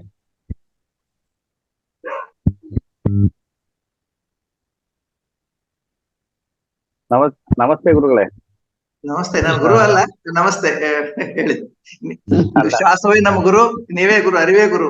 Thank you for the feelings, but ಅದು ಬೇಡ, ಹೇಳಿ, ಪರವಾಗಿಲ್ಲ. Thank you. ತುಂಬಾ ರಾಜಶೇಖರ್ ಸಾಹೇಬ್ರೆ ತುಂಬಾ ಅದ್ಭುತವಾದಂತಹ ನಾಲೆಜ್ ಅನ್ನು ಹೊಂದಿದ್ದೀರಿ. ಆಮೇಲೆ ಪತ್ರಿಜಿ ಗುರುಗಳ ಬಗ್ಗೆ ಮತ್ತು ಬುದ್ಧನ ಬಗ್ಗೆ, ಮತ್ತೆ 2 ಜಿಲೇಬಿ ತಿನ್ನೋದ್ರಲ್ಲಿ ಇರೋದು ಮತ್ತು 10-20 ಜಿಲೇಬಿ ತಿಂದ್ರೆ ಶಾರೀರಿಕವಾಗಿ ಮತ್ತು ಮಾನಸಿಕವಾಗಿ ಏನ್ ವ್ಯತ್ಯಾಸ ಆಗತ್ತೆ ಅನ್ನೋದ್ರ ಬಗ್ಗೆನೂ ತುಂಬಾ ಅದ್ಭುತವಾಗಿ ಮಾತಾಡಿದ್ರಿ. ಧನ್ಯವಾದಗಳು ರಾಜಶೇಖರ್ ಸಾಹೇಬ್ರೆ. ಸರ್, ತಾವೇನ್ ಮಾಡ್ತೀರಿ? ನಾನು ಅಸಿಸ್ಟೆಂಟ್ ಎಕ್ಸಿಕ್ಯೂಟಿವ್ ಇಂಜಿನಿಯರ್ ಇದ್ದೇನೆ. ಎಲ್ಲಿ ಸರ್ ತಾವು ಇದ್ದದ್ದು? ಬಹಳ ಸಂತೋಷ. ತಮ್ಮ ಪರಿಧಿಯಲ್ಲಿ, ತಮ್ಮ ಆಫೀಸ್ ನಲ್ಲಿ ತಮ್ಮ ಸಿಬ್ಬಂದಿಗಳಿಗೆ, ತಮ್ಮ ಕಾಂಟ್ರಾಕ್ಟರ್ಗಳಿಗೆ ಧ್ಯಾನ ಹೇಳ್ಕೊಟ್ಬಿಟ್ರೆ ಆ ಒಂದು ಅಟ್ಲೀಸ್ಟ್ ಆ ಪ್ರಪಂಚದಲ್ಲಿ ಒಂದು ಕಿಂಚಿತ್ ಬದಲಾವಣೆ ಆದ್ರೂ ತರಲಿಕ್ಕೆ ಸಾಧ್ಯ ಆಗುತ್ತೆ. ಕಿಂಚಿತ್ ಆದ್ರೂ ಸಾಧ್ಯ ಆಗುತ್ತೆ. Not that whole world will change automatically, over night change ಆಗಲ್ಲ, ಬಹಳ ಕಷ್ಟ. ಆದ್ರೂ ಮಾಡ್ಬೋದು, ಪ್ರಯತ್ನ ಮಾಡಿ ನೋಡ್ಬೋದು ಸರ್. ಇಲ್ಲಿ ನಾನು ನಿಮ್ ಬಾಗಲಕೋಟೆ BTD ಚೀಫ್ ಇಂಜಿನಿಯರ್ಗೆ ರಿಕ್ವೆಸ್ಟ್ ಮಾಡಿದೆ, ನಿಮ್ಗೆಲ್ಲ ಇಂಜಿನಿಯರ್ಸ್ಗೆ, ಸ್ಟಾಫ್ಗೆ, ಫ್ಯಾಮಿಲೀಸ್ ಹೇಳೋಣ ಅಂತ ಹೇಳಿ. ಅವ್ರು ಹ್ಞೂ ಅನ್ಲಿಲ್ಲ. ಆದ್ರೂ ನನ್ಗೆ ಇದೆ, ನಾನು ಆಸೆ ಬಿಟ್ಟಿಲ್ಲ, ನೆಕ್ಸ್ಟ್ ಆಗ್ಬೋದು. ರಾಜಶೇಖರ್ ಅವ್ರೆ, ಇದೇನ ಅಂದ್ರೆ ಇದನ್ನ ಕೆಲವು ವೃತ್ತಿಪರ ಇವ್ರು ಎಂಪ್ಲಾಯೀಸ್ ಏನ್ ಇರ್ತಲ್ಲ, ಅವ್ರಿಗೆ ಮಾಡಿದ್ರೆ ಸ್ಟ್ರೆಸ್ ಇಂದ ಅವರು ರಿಲೀಫ್ ಆಗ್ಬೋದು. ಆಮೇಲೆ ಒಳ್ಳೆ ಒಂದು ಸನ್ಮಾರ್ಗದತ್ತ ಅವ್ರನ್ನ ಕರೆದು ಒಯ್ದಂತ ಆಗತ್ತೆ. ಆಮೇಲೆ ಕೆಲವೆಲ್ಲ BP, ಶುಗರ್ ಇಂಥವೆಲ್ಲ ಅಂದ್ಕೊಂಡಿರ್ತಾವ ಅವ್ರಿಗೆ ಟೆನ್ಷನ್ ಇಂದ.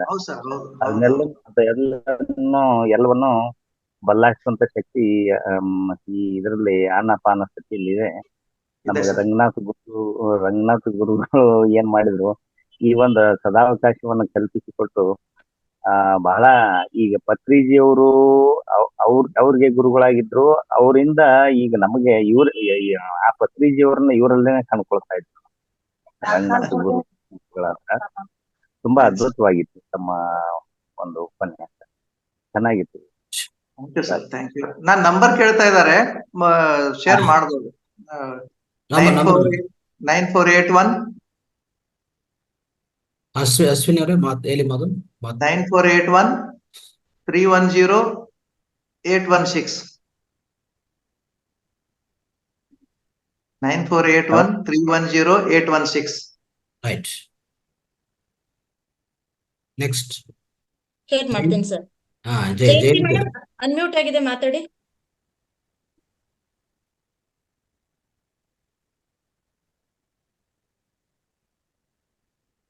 ಮಾತಾಡಿ ಪ್ಲೀಸ್. ಜಯಂತಿ ಮೇಡಮ್ ಮಾತಾಡಿ. ಇಲ್ಲ, ನೆಕ್ಸ್ಟ್. ಹಾ ಸರ, ಇವತ್ತು ನೀವು 3 ಹುಣ್ಣಿಮೆಗಳ ಒಂದು ಜ್ಞಾನವೇನ್ ಕೊಟ್ರಲ್ಲ ಸರ, ನಿಜವಾಗೂ ಅದ್ಭುತವಾಗಿತ್ತು ಸರ. ಇದು ನಮ್ ಜೀವನದಲ್ಲೂ ಆಗ್ಬೇಕು, ನಾನು ಬರ್ಬೇಕು ಅಂತ ಕೂಡ ಬಯಸ್ತೀನಿ. ಮತ್ತೆ ಪ್ರತಿಯೊಂದು ಉದಾಹರಣೆಗಳನ್ನ ಬಹಳ ಚೆನ್ನಾಗಿ ಹೇಳಿದ್ರಿ. ಮಕ್ಕಳಲ್ಲಿ ಈಗಲೂ ಕೂಡ ಜ್ಞಾನ ಬರ್ಬೇಕು ಅಂತಂದ್ರೆ ನಾವು ಮಾಡೋದನ್ನ ನೋಡಿ ಮಕ್ಕಳು ಅನುಕರಣೆ, ಅದನ್ನು ಚೆನ್ನಾಗಿ ಹೇಳಿದ್ರಿ. ಉದಾಹರಣೆ, ನಮ್ ತಂದೆಯವರು ಮನೇಲಿ ಅನೇಕ ಪತ್ರಿಕೆಗಳನ್ನ, ವಾರ ಪತ್ರಿಕೆಗಳನ್ನ, ದಿನಪತ್ರಿಕೆಗಳನ್ನ ಮತ್ತು ಮಾಸಪತ್ರಿಕೆಗಳನ್ನ ತರಿಸ್ತಾ ಇದ್ರು. ಅವ್ರು ಊಟ ಮಾಡುವಾಗೂ, ಯಾಕಂದ್ರೆ ಅವರು ಜಾಬ್ ಮಾಡ್ತಾ ಇದ್ರು, ಅವ್ರು ಊಟ ಮಾಡುವಾಗೂ ಕೂಡ ಪತ್ರಿಕೆಗಳನ್ನ ಓದ್ತಾ ಇದ್ರು. ಆಮೇಲೆ ಟಿಫನ್ ತಿನ್ನೋ ಅದನ್ನ ನೋಡಿ ನೋಡಿ ನಾವು ಕೂಡ ಪತ್ರಿಕೆಗಳನ್ನ ಓದೋ ಅಭ್ಯಾಸ ಅವರಿಂದ ಕಲ್ತಿದ್ದು ನಾವು.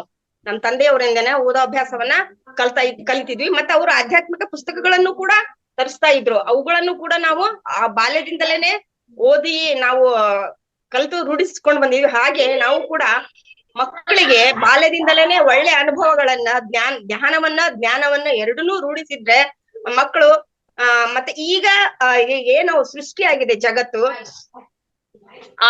ಅಂಥ ಒಂದು ಜಗತ್ತು ಇರ್ತಾ ಇರ್ಲಿಲ್ಲ, ಒಳ್ಳೆ ರಾಮರಾಜ್ಯವಾಗಿರ್ತಾ ಇತ್ತು ಅಂತ ನಾನು ಹೇಳಲಿಕ್ಕೆ ಬಯಸ್ತೇನೆ.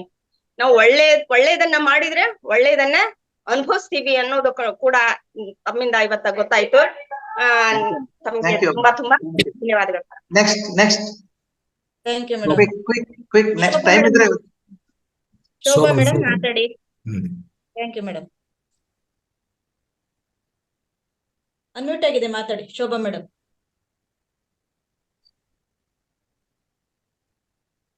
ನೆಕ್ಸ್ಟ್ ಓಪನ್ ಮಾಡಿ ಶೋಭಾ ಅವರು, ಅದೇನೋ ಅನ್ಮ್ಯೂಟ್ ಆಗ್ತಾ ಇಲ್ಲ ಅವ್ರದ್ದು. Next quickly. Next Sujatha madam ಮಾತಾಡಿ, ಅನ್ಮ್ಯೂಟ್ ಮಾಡ್ಕೊಂಡು ಮಾತಾಡಿ. ನಮಸ್ಕಾರ ಸರ್. ಎಲ್ಲರಿಗೂ ಇವತ್ತು ತುಂಬಾ ಜ್ಞಾನವನ್ನು ತಿಳಿಸಿಕೊಟ್ರೆ, ಆದ್ರೆ ಇಷ್ಟು ಜಲ್ದಿ ಬದಲಾಯಿಸ್ಲಿಕ್ಕೆ ಆಗಂಗಿಲ್ಲ ಸರ್. ಈಗಿಂದಲೇ ಮೊಮ್ಮಕ್ಕಳ ಹಿಡಿದು ನಾವು ಪ್ರಯತ್ನ ಮಾಡಿದರೆ ನೀವು ಹೇಳಿದ ಹಾಗೆ ಎಲ್ಲರನ್ನು ಜ್ಞಾನಿಯನ್ನು ಮಾಡಲಿಕ್ಕೆ ಸಾಧ್ಯ ಆಗುತ್ತದೆ ಸರ್. ಆದ್ರೆ ಮೊಮ್ಮಕ್ಕಳು ಸುಧಾ ನಾವು ಹೇಳಿದ ಮಾತು ಕೇಳೋದಿಲ್ಲ ಸರ್. ಹೇಗೆ ಮಾಡಬೇಕು? ಅಗ್ದಿ ತುಂಬಾ ಮನಸ್ಸಿಗೆ ಹಚ್ಚುವಂತ ಪ್ರಶ್ನೆ ಇದೆ ಇದು. ಎಲ್ಲರನ್ನು ಉದ್ಧಾರ ಮಾಡುವುದು ಇದೆ. ಮೊದಲು ನಮ್ಮ ಮನೆಯಿಂದಲೇ ಸ್ಟಾರ್ಟ್ ಮಾಡಿದ್ರೆ ನಾವು ಮತ್ತೊಬ್ಬರಿಗೆ ಹೇಳಬಹುದು ಸರ್ ಇದು ಜ್ಞಾನ. ಥ್ಯಾಂಕ್ ಯು ಅಮ್ಮ. ನಾವೇ ಮೊದಲು ಮಾಡ್ಬೇಕು ಅದನ್ನ.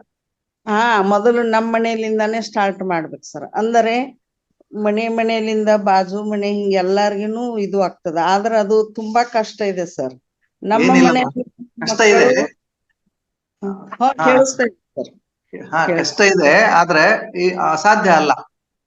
ನೀವು ಮನಸ್ಸು ಮಾಡಿ ನೀವು ಧ್ಯಾನಿಗಳ ಅಲ್ದವ್ರಿಂದ ಆಕ್ಚುಲಿ ಹೇಳ್ಬೇಕಂತ ಹೇಳಿದ್ರೆ ಓವರ್ ನೈಟ್ ಬೆಳಗ್ಗೆ ಹರಿಯೋದ್ರಲ್ಲಿ ನಾವು ಬದಲಾಗೋದಿಲ್ಲ. ನಾವು ಧ್ಯಾನ ಮಾಡಕ್ ಶುರು ಮಾಡಿವಿ ಅನ್ನೋ ಒಂದೇ ಕಾರಣಕ್ಕೆ ನಾವು ಪೂರ್ತಿ ಬದಲಾಗೋದಿಲ್ಲ. ನಾನು ನನ್ನ ಸ್ವಂತ ಅನುಭವದಿಂದ ಹೇಳ್ತೇನೆ. ಅದಕ್ಕೆ ಯಾಕಂತ ಕೇಳಿದ್ರೆ ಹಿಂದಿನ ಜನ್ಮದ ಸಂಸ್ಕಾರ ಮತ್ತು ಈ ಜನ್ಮದಲ್ಲಿ ನಾನು ಬಾಲ್ಯಾವಸ್ಥೆಯಿಂದ ಹಿಡ್ಕೊಂಡು ಇಲ್ಲಿವರೆಗೂ ಏನೇನ್ ಪದರ ಒಂದ್ರ ಮೇಲೆ ಒಂದ್ರ ಅದು ಬಹಳ ಕಷ್ಟ ಆಗ. ಅದಕ್ಕೆ ಹೋಗಿಸ್ಬೇಕಾದ್ರೆ ಧ್ಯಾನ ಒಂದೇ ದಾರಿ ಇರುವುದು. ಅದಕ್ಕೆ ಧ್ಯಾನ ಮಗು ಇದ್ದಾಗ ಶುರು ಮಾಡಿದ್ರೆ ಅದು ನೀವು ಡೆಫಿನೆಟ್ಲಿ ನೀವು ಹೇಳೋದೇ ಬೇಡ, ತಾನೇ ಚೇಂಜ್ ಆಗುತ್ತೆ. ಅದಕ್ಕೆ ಮಕ್ಕಳಿಗೆ ಈಗಲೇ ಧ್ಯಾನ ಹೇಳಿಕ್ ಶುರು ಮಾಡ್ರಿ. ಪ್ಲಸ್ ನೀವು ಸಾಧ್ಯ ಆದಷ್ಟು ಸಹಿತ ಆ ಇನ್ನೊಮ್ಮೆ ಇರೋ ಸಂಸ್ಕಾರಗಳನ್ನ ಮೀರಿ ನಿಂತು ಎಲ್ಲರನ್ನ ಪ್ರೀತಿಸಿ, ಯಾವುದೇ ಭೇದ ಭಾವ ಇಲ್ಲದೆ ಅನ್ಕಂಡೀಷನಲ್ ಲವ್ ಅಂತೀವಿ ನಾವು. ಯಾವುದೇ ಭೇದ ಭಾವ ಇಲ್ಲ, ಎಲ್ಲರನ್ನು ಪ್ರೀತಿಸಕ್ ಶುರು ಮಾಡ್ರಿ. ಯಾರನ್ನು ದ್ವೇಷ ಮಾಡ್ಬೇಡ್ರಿ. ದ್ವೇಷ ಮಾಡಿದ್ದನ್ನ ವ್ಯಕ್ತಪಡಿಸ್ಬೇಡ್ರಿ. ಒಳಗಡೆ ಇದ್ರು ಸಹಿತ ಅದು ಎನರ್ಜಿ ಮೂಲಕ ಗೊತ್ತಾಗುತ್ತೆ ಅವ್ರಿಗೆ. ನೀವು ಫಸ್ಟ್ ಬುದ್ಧ ಆಗ್ರಿ, ಅವರು ಬುದ್ಧರಾಗಿ ಮಾರ್ಪಡ್ತಾರೆ. ಇದ್ರಲ್ಲಿ ಯಾವ ಸಂಶಯನೂ ಇಲ್ಲ. ಥ್ಯಾಂಕ್ಸ್ ಅಮ್ಮ. ಅಲ್ಲಿ ಸರ್ ನೀವು ಬಾಗಲಕೋಟೆಯವ್ರ ಅಂದ್ರಲ್ಲ, ನನಗೆ ತುಂಬಾ ಇದು ಆಯ್ತು. ನಾವು ಬಾಗಲಕೋಟೆ ಹತ್ರ ರೋಣದವ್ರು ಸರ್. ಬಾಗಲಕೋಟೆ ಅಲ್ಲಿನೂ ನಾ ಬೆಳೆದಿದ್ದೇನೆ. ಬಸವೇಶ್ವರ ಸ್ಕೂಲದಲ್ಲೇ ನಂದು ಶಿಕ್ಷಣ ಆಗಿದೆ ಸರ್. ನಾನು ಅಲ್ಲೇ ಓದೇನಿ. ಎಲ್ಲಿರ್ತೀರಿ ಸರ್ ನೀವು ಬಾಗಲಕೋಟದಲ್ಲಿ? ಆಮೇಲೆ ಮಾತಾಡೋಣಮ್ಮ. ಇಲ್ಲಿ ವೇದಿಕೆಯಲ್ಲಿ ಅದು ಸಾಧ್ಯ ಆಗೋದಿಲ್ಲ, ಬೇರೆಯವ್ರ ಕಷ್ಟ ಆಗುತ್ತೆ. ಬೇಡಮ್ಮ ಮತ್ ಮಾತಾಡೋಣ. ಆಲ್ರೆಡಿ ಟೈಮ್ ಬಹಳ ಆಗಿದೆ. ನಂಬರ್ ಕೊಟ್ಟಿದ್ದಾರೆ ಸರ್, ಜೊತೆ ನೀವು ಮಾತಾಡಿ. Thank you madam. Nanda madam unmute ಆಗಿದೆ, ಮಾತಾಡಿ. ಓಕೆ.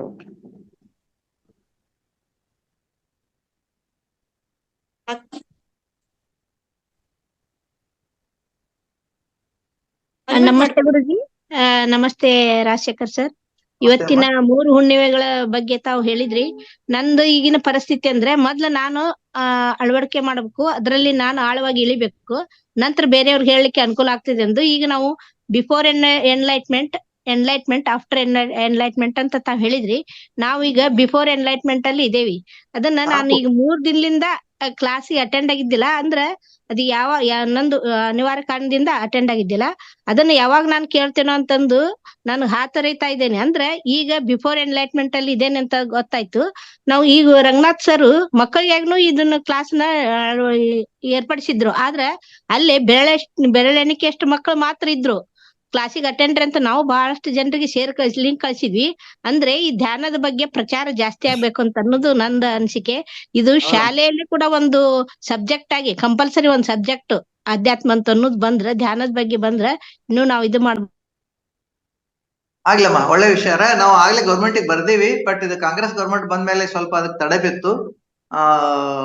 ಆದ್ರೂ ಪ್ರಯತ್ನ ಮಾಡ್ತೀವಿ.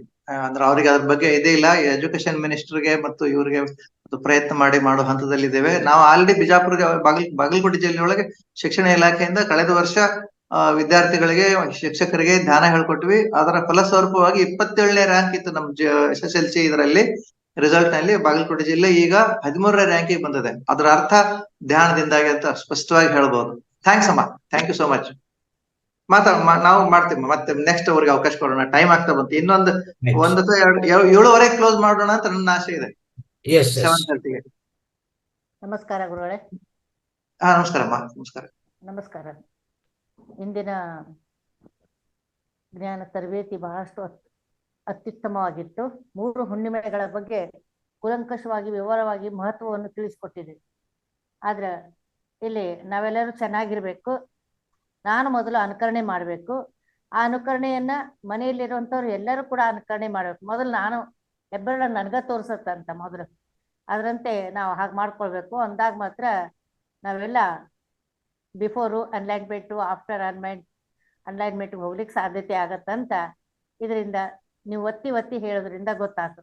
ಆಮೇಲೆ ಇನ್ನೊಂದು ಏನಂದ್ರೆ, ಈಗ ಯಾವಾಗಲೂ ಕೂಡ ನಾವು ಏನೇ ಒಂದು ಕೆಲಸವನ್ನು ಮಾಡ್ಬೇಕಾದ್ರೆ ನಂಬಿಕೆಯಿಂದ, ಪ್ರೀತಿ, ವಿಶ್ವಾಸದಿಂದ ಮಾಡ್ಬೇಕು. ಅದಿಲ್ಲದೆ ಇದ್ದಾಗ ನಾವೇನ್ ಮಾಡ್ಲಿಕ್ಕೆ ಸಾಧ್ಯತೆ ಇಲ್ಲ. ಯಾಕಂದ್ರೆ ನಮ್ಮಲ್ಲಿ ಮೊದಲು ಸ್ವೀಕಾರ ಮನೋಭಾವನೆ ಇರ್ಬೇಕಂತ ನಮ್ಮ ಪತ್ರಿಕೆ ಗುರುಗಳು ಕೂಡ ಪ್ರತಿಯೊಂದು ಇದ್ರಲ್ಲೇನು ಹೇಳ್ತಾ ಇರ್ತಾರೆ. ಅದಿತ್ತಂದ್ರೆ ಮಾತ್ರ ನಾವು ಮುಂದುವರಿಲಿಕ್ಕೆ ಸಾಧ್ಯ. ಅಲ್ಲೇ ಜ್ಞಾನನು ಪುಸ್ತಕಗಳು ಸಾಧ್ಯ. ಈಗಾಗ್ಲೇ ನಾವು ಈ ನಮ್ಮ ಪತ್ರಿಕೆ ಗುರುಗಳು ಬರೆದಿರುವಂತ 30 ಪುಸ್ತಕಗಳನ್ನು ತರಿಸ್ಕೊಟ್ಟಿದ್ದೀನಿ ನಾನು. ದಿನ ಎರಡೆರಡು ಅಧ್ಯಾಯ ಓದ್ತೀನಿ ನಾನು. ಹೀಗಾಗಿ ಮೊದಲು ಧ್ಯಾನದಿಂದ ಜ್ಞಾನ ಬರುತ್ತೆ. ಇದು ಸ್ವಾಧ್ಯಾಯ ಮಾಡೋದ್ರಿಂದ, ಪೇಪರ್ ಓದೋದ್ರಿಂದ ಮಕ್ಕಳಿಗೂ ಗೊತ್ತಾಗತ್ತ, ಮತ್ತೆ ಅವರ ಉಚ್ಚಾರ ಸರಿ ಆಗತ್ತೆ. ಅದನ್ನ ನೋಡಿ ನಾ ದಿನ ಮಕ್ಕಳಿಗೆ ಹೇಳ್ತೀನಿ, ಪೇಪರ್ ಓದ್ರಿ ಅಥವಾ ಯಾವ್ದಾರ ಒಂದು ಪುಸ್ತಕವನ್ನು ನೋಡಿ ಒಂದು ಪ್ಯಾರಾಗ್ರಾಫ್ ಬರ್ದ್ರೆ ಸಾಕು. ಯಾಕಂದ್ರೆ ನಿಮ್ಮ ಅಕ್ಷರ ದುಂಡ ಆಗ್ತಾ, ಮತ್ತೆ ನಿಮಗೆ ಓದ್ಲಿಕ್ಕೆ ಕೂಡ ಸರಳವಾಗಿ ಬರುತ್ತೆ. ತಪ್ಪಾಗಿ ಓದ್ಬಾರ್ದು. ಅದರಿಂದ ಏನಾಗತ್ತ, ಚೆನ್ನಾಗಾಗತ್ತೆ. ಒಂದ್ ನಿಮಿಷ ಮೇಡಮ್, ನಾ ಕಟ್ ಮಾಡ್ತೀನಿ.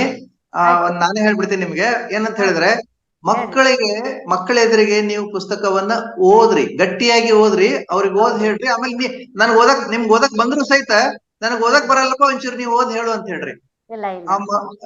ಮಗು ಹೆಣ್ಣಿರ್ಲಿ ಗಂಡಿರ್ಲಿ, ನನಗಿದು ಓದಕ್ ಬರಂಗಿಲ್ಲ, ನೀನ್ ಒಂಚೂರು ಓದ್ ಹೇಳು ಅಂತ ಹೇಳ್ರಿ. ಹಂಗ್ ಮಾಡಿ ಒಬ್ರು ಈ 11ನೇ ವಯಸ್ಸಿಗೆ ಏನಿಲ್ಲ ಅಂದ್ರೆ ಒಂದು 100-150 ಶ್ರೇಷ್ಠ ಪುಸ್ತಕಗಳನ್ನ ಓದಿ. ಮೊನ್ನೆ ಒಂದ್ ಹುಡುಗಿ ಮನೆಗೆ ಹೋಗಿದ್ವಿ ನಾವು. ಮಗು 11 ವರ್ಷ, ಅವಳಿಗೆ ಓದಿರುವಂತ ಈ ನಮ್ಮ ಪತ್ರಿಕೆ ಹೇಳಿದಂತ ಎಲ್ಲಾ ಪುಸ್ತಕಗಳನ್ನ ಓದಾಳ ಈಗ್ಲೇ. ಹೆಂಗ್ ಸಾಧ್ಯ ಆಯ್ತು ಅಂತ ಕೇಳಿದವ್ರಿಗೆ, ನಾನ್ ದಿನ ರಾತ್ರಿ ಮಲಗಬೇಕಾದ್ರೆ ಅರ್ಧ ಗಂಟೆ ಅವಳ ಎದುರಿಗೆ ಕುತ್ಕೊಂಡು ಓದ್ತಾ ಇದ್ದೆ ಅಂತ ಹೇಳಿದ್ರು. ಅವಳಿಗೆ ಓದ್ ಹೇಳ್ತಿದ್ರಂತ ಅವ್ರು. ಅದನ್ನ ನಾವು ಅನುಕರಣೆ ಮಾಡಿದಾಗ ಡೆಫಿನೆಟ್ಲಿ ಎಲ್ಲಾ ಮನೆಯೊಳಗೂ ಪತ್ರಿಕೆ ಹುಡ್ತಾರೆ. ಅದ ನಿಜ ರೀ, ಅದೇನ್ ನಿಜ. ಎಲ್ಲಾ ಮನೆಯೊಳಗೂ ಪುತ್ರ ಹುಡ್ತಾರೆ. ಬಸವಣ್ಣನ ಹುಡ್ತಾನೆ, ಅಕ್ಕಮದೇವನ ಹುಡ್ತಾಳೆ. ನಮ್ ಕೈಯಲ್ಲಿದೆ ಅದು. ಅದೇನ್ ನಿಜ. ಹೀಗಾಗಿ ನಮ್ಮ ಹುಡುಗರು ಎಲ್ಲಾರು ಏನ್ ಮಾಡ್ತಾರಂದ್ರೆ, ನೀವ್ ಓದಿಯಲ್ಲ ಪೇಪರು, ನೀವ್ ಓದಿಯಲ್ಲ ಬುಕ್, ಅಜ್ಜಿ ನಾವು ಓದ್ತೀವಿ. ಎಲ್ಲಿ ಒತ್ತು, ದೀರ್ಘ, ಕಾಮ, ಫುಲ್ ಸ್ಟಾಪ್ ಕೊಡ್ಬೇಕನ್ನೋದು ಕೂಡ ಆ ಮಕ್ಕಳಿಗೆ ಹೇಳ್ಕೊಟ್ಟಿನಲ್ಲ. ಅವರು ಸ್ಕೂಲ್ನಲ್ಲಿ ಅಜ್ಜಿ ನೀವು ಮೊದ್ಲು ಹೇಳಿ, ನಮ್ಮ ಸ್ಕೂಲ್ನಲ್ಲಿ ಆಮೇಲೆ ಹೇಳ್ಕೊಡ್ತಾರೆ. ಅವ್ರು ಹೇಳಿದ್ ನನ್ಗೆ ಗೊತ್ತಾಗೋದಿಲ್ಲ ಅಂತ ಹೇಳ್ತಿರ್ತಾರೆ. ಧನ್ಯವಾದ ಗುರುಗಳೇ, ಬಹಳ ಅದ್ಭುತವಾಗಿತ್ತು. ಧನ್ಯವಾದ. ರಂಗನಾಥ್ ಗುರುಗಳಿಗೆ ಕೂಡ ನಮಸ್ಕಾರ. ನೆಕ್ಸ್ಟ್ ಅರ್ಮ ಓಂಕಾರ, ಅನ್ಮ್ಯೂಟ್ ಮಾಡಿ.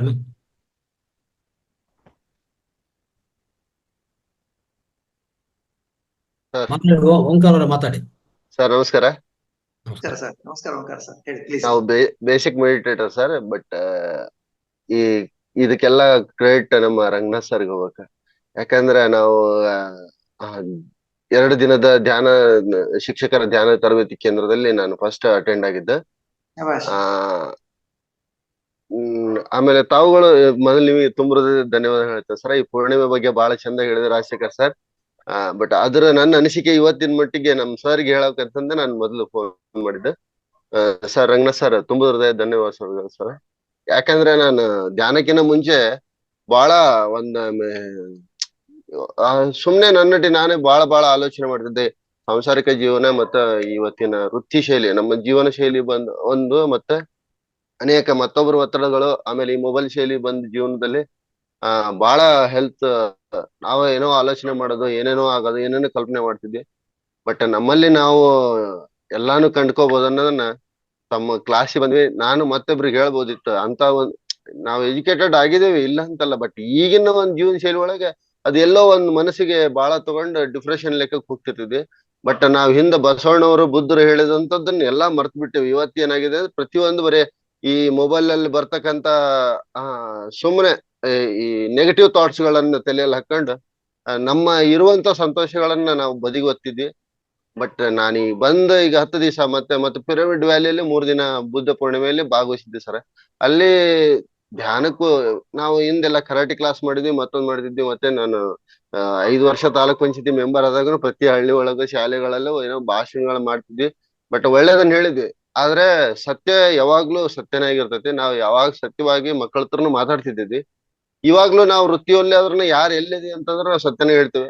ಆ ಸತ್ಯಕ್ಕೋಸ್ಕರನೇ ಎಲ್ಲದನ್ನ ದೇವ್ರು ಯಾವ್ದೋ ಒಂದ್ ರೂಪದಲ್ಲಿ, ಇವತ್ತು ರಂಗನಾಥ್ ಸರ್ ರೂಪದಲ್ಲಿ ಮತ್ತೆ ನನಗೆ ನೀನು ಮತ್ತೆ ಬೇರೆ ತರ ಡಿಪ್ರೆಷನ್ ಹೋಗ್ಬೇಡ, ಈ ಏನೇನೋ ಕಲ್ಪನೆ ಮಾಡ್ಕೊಂಡ್ ಜೀವನದಲ್ಲಿ ಈ ಸಫರ್ ಆಗ್ಬೇಡ ಅನ್ನೋ ಉದ್ದೇಶಕ್ಕೆ ಮತ್ತೆ ದೇವ್ರ ರಂಗನಾಥ್ ಸರ್ ಕಡೆ ಕರ್ಕೊಂಡು ಹೋಗ್ಯಾನ ಅಂತ ನನ್ನ ಅನಿಸಿಕೆ. ಅದೇ ರೀತಿ ನಾನು ಯಾವುದೇ ಕಷ್ಟದಲ್ಲಿದ್ರು ಸಹಿತ ಬೇರೆ ರೂಪದಲ್ಲಿ ಆ ರೂಪದಲ್ಲೇ ಬಂದಿದ್ರೆ. ಆಮೇಲೆ ರಾಜೇಶ್ ಸರ್ ಒಂದ್ 2 ಮಾತು ಹೇಳಿದ್ರು. ಈ ಅನಿಸಿಕೆ ಮುಖಾಂತರ ಕೆಲವರು ಉತ್ತರ ಕೊಟ್ರಲ್ಲ, ಅದ್ರಲ್ಲಿ ಬಹಳ ಖುಷಿ ಆಗಿದ್ದೇನಂದ್ರೆ, ನಾವು ಸುಮ್ನೆ ಸರ್ ಹೇಳಿದ್ದು ನಿಜ.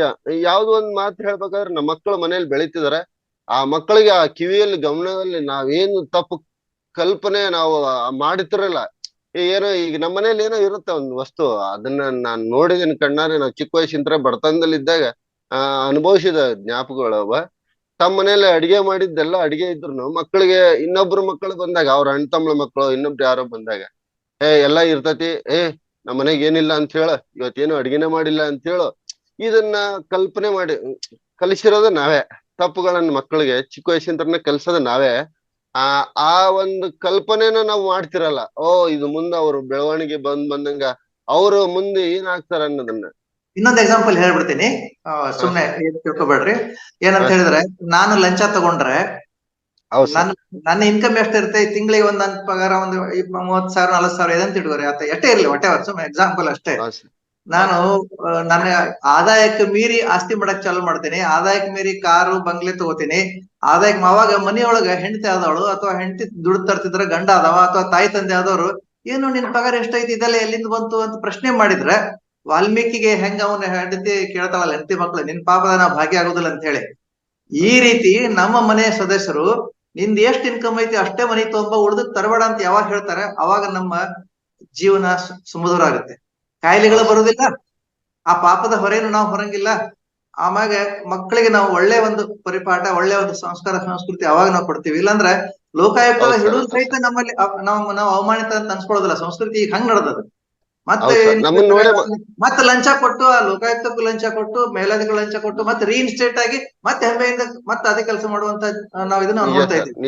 ನಿಜ ಸರ್. ನಮ್ಮ ಮನೆ ಪರಿಸ್ಥಿತಿಯಲ್ಲಿ ನಮ್ಮ ಮನೆಯೊಳಗಿರೋರು ಹೆಂಡತಿ ಆಗ್ಲಿ, ಗಂಡ ಆಗ್ಲಿ, ಅಥವಾ ತಾಯಿ ತಂದೆ ಆಗ್ಲಿ, ಅತ್ತೆ ಮಾವ ಆಗ್ಲಿ, ಎಲ್ಲಿಂದ ತಗೊಂಬಂದು ಇಷ್ಟೇನೇನು ನಾಚಿಗೆ ಐತೆ ಇಲ್ಲ ನಿನಗೆ, ಯಾಕೆ ತಗೊಂಬರ್ತೀನಿ, ನಮ್ಗಿದಿಂದ ಪಾಪ ಬೇಡ ಅಂತ ಯಾವತ್ತು ಹೇಳ್ತಾರೋ ಅವಾಗ ನಮ್ಮ ಮನೆಯೊಳಗ ಇವರೆಲ್ಲ ಏನಂತೀರಿ ನಿಜ ಸರ್. ನೀವು ಹೇಳೋದ್ರಲ್ಲಿ ಅರ್ಥ ಇದೆ. ಯಾಕಂದ್ರೆ ಪ್ರತಿ ಮನೆಯಲ್ಲಿ ಅವ್ರವ್ರ ಮನೆ ಸಂಸ್ಕಾರ, ಅವ್ರ ಸತ್ಯ ನಡತೆಯಿಂದನೇ ಮಕ್ಕಳು ಅರ್ಧ ಎಜುಕೇಶನ್ ಕಲ್ತು ಬಿಡ್ತಾರೆ ಸರ್.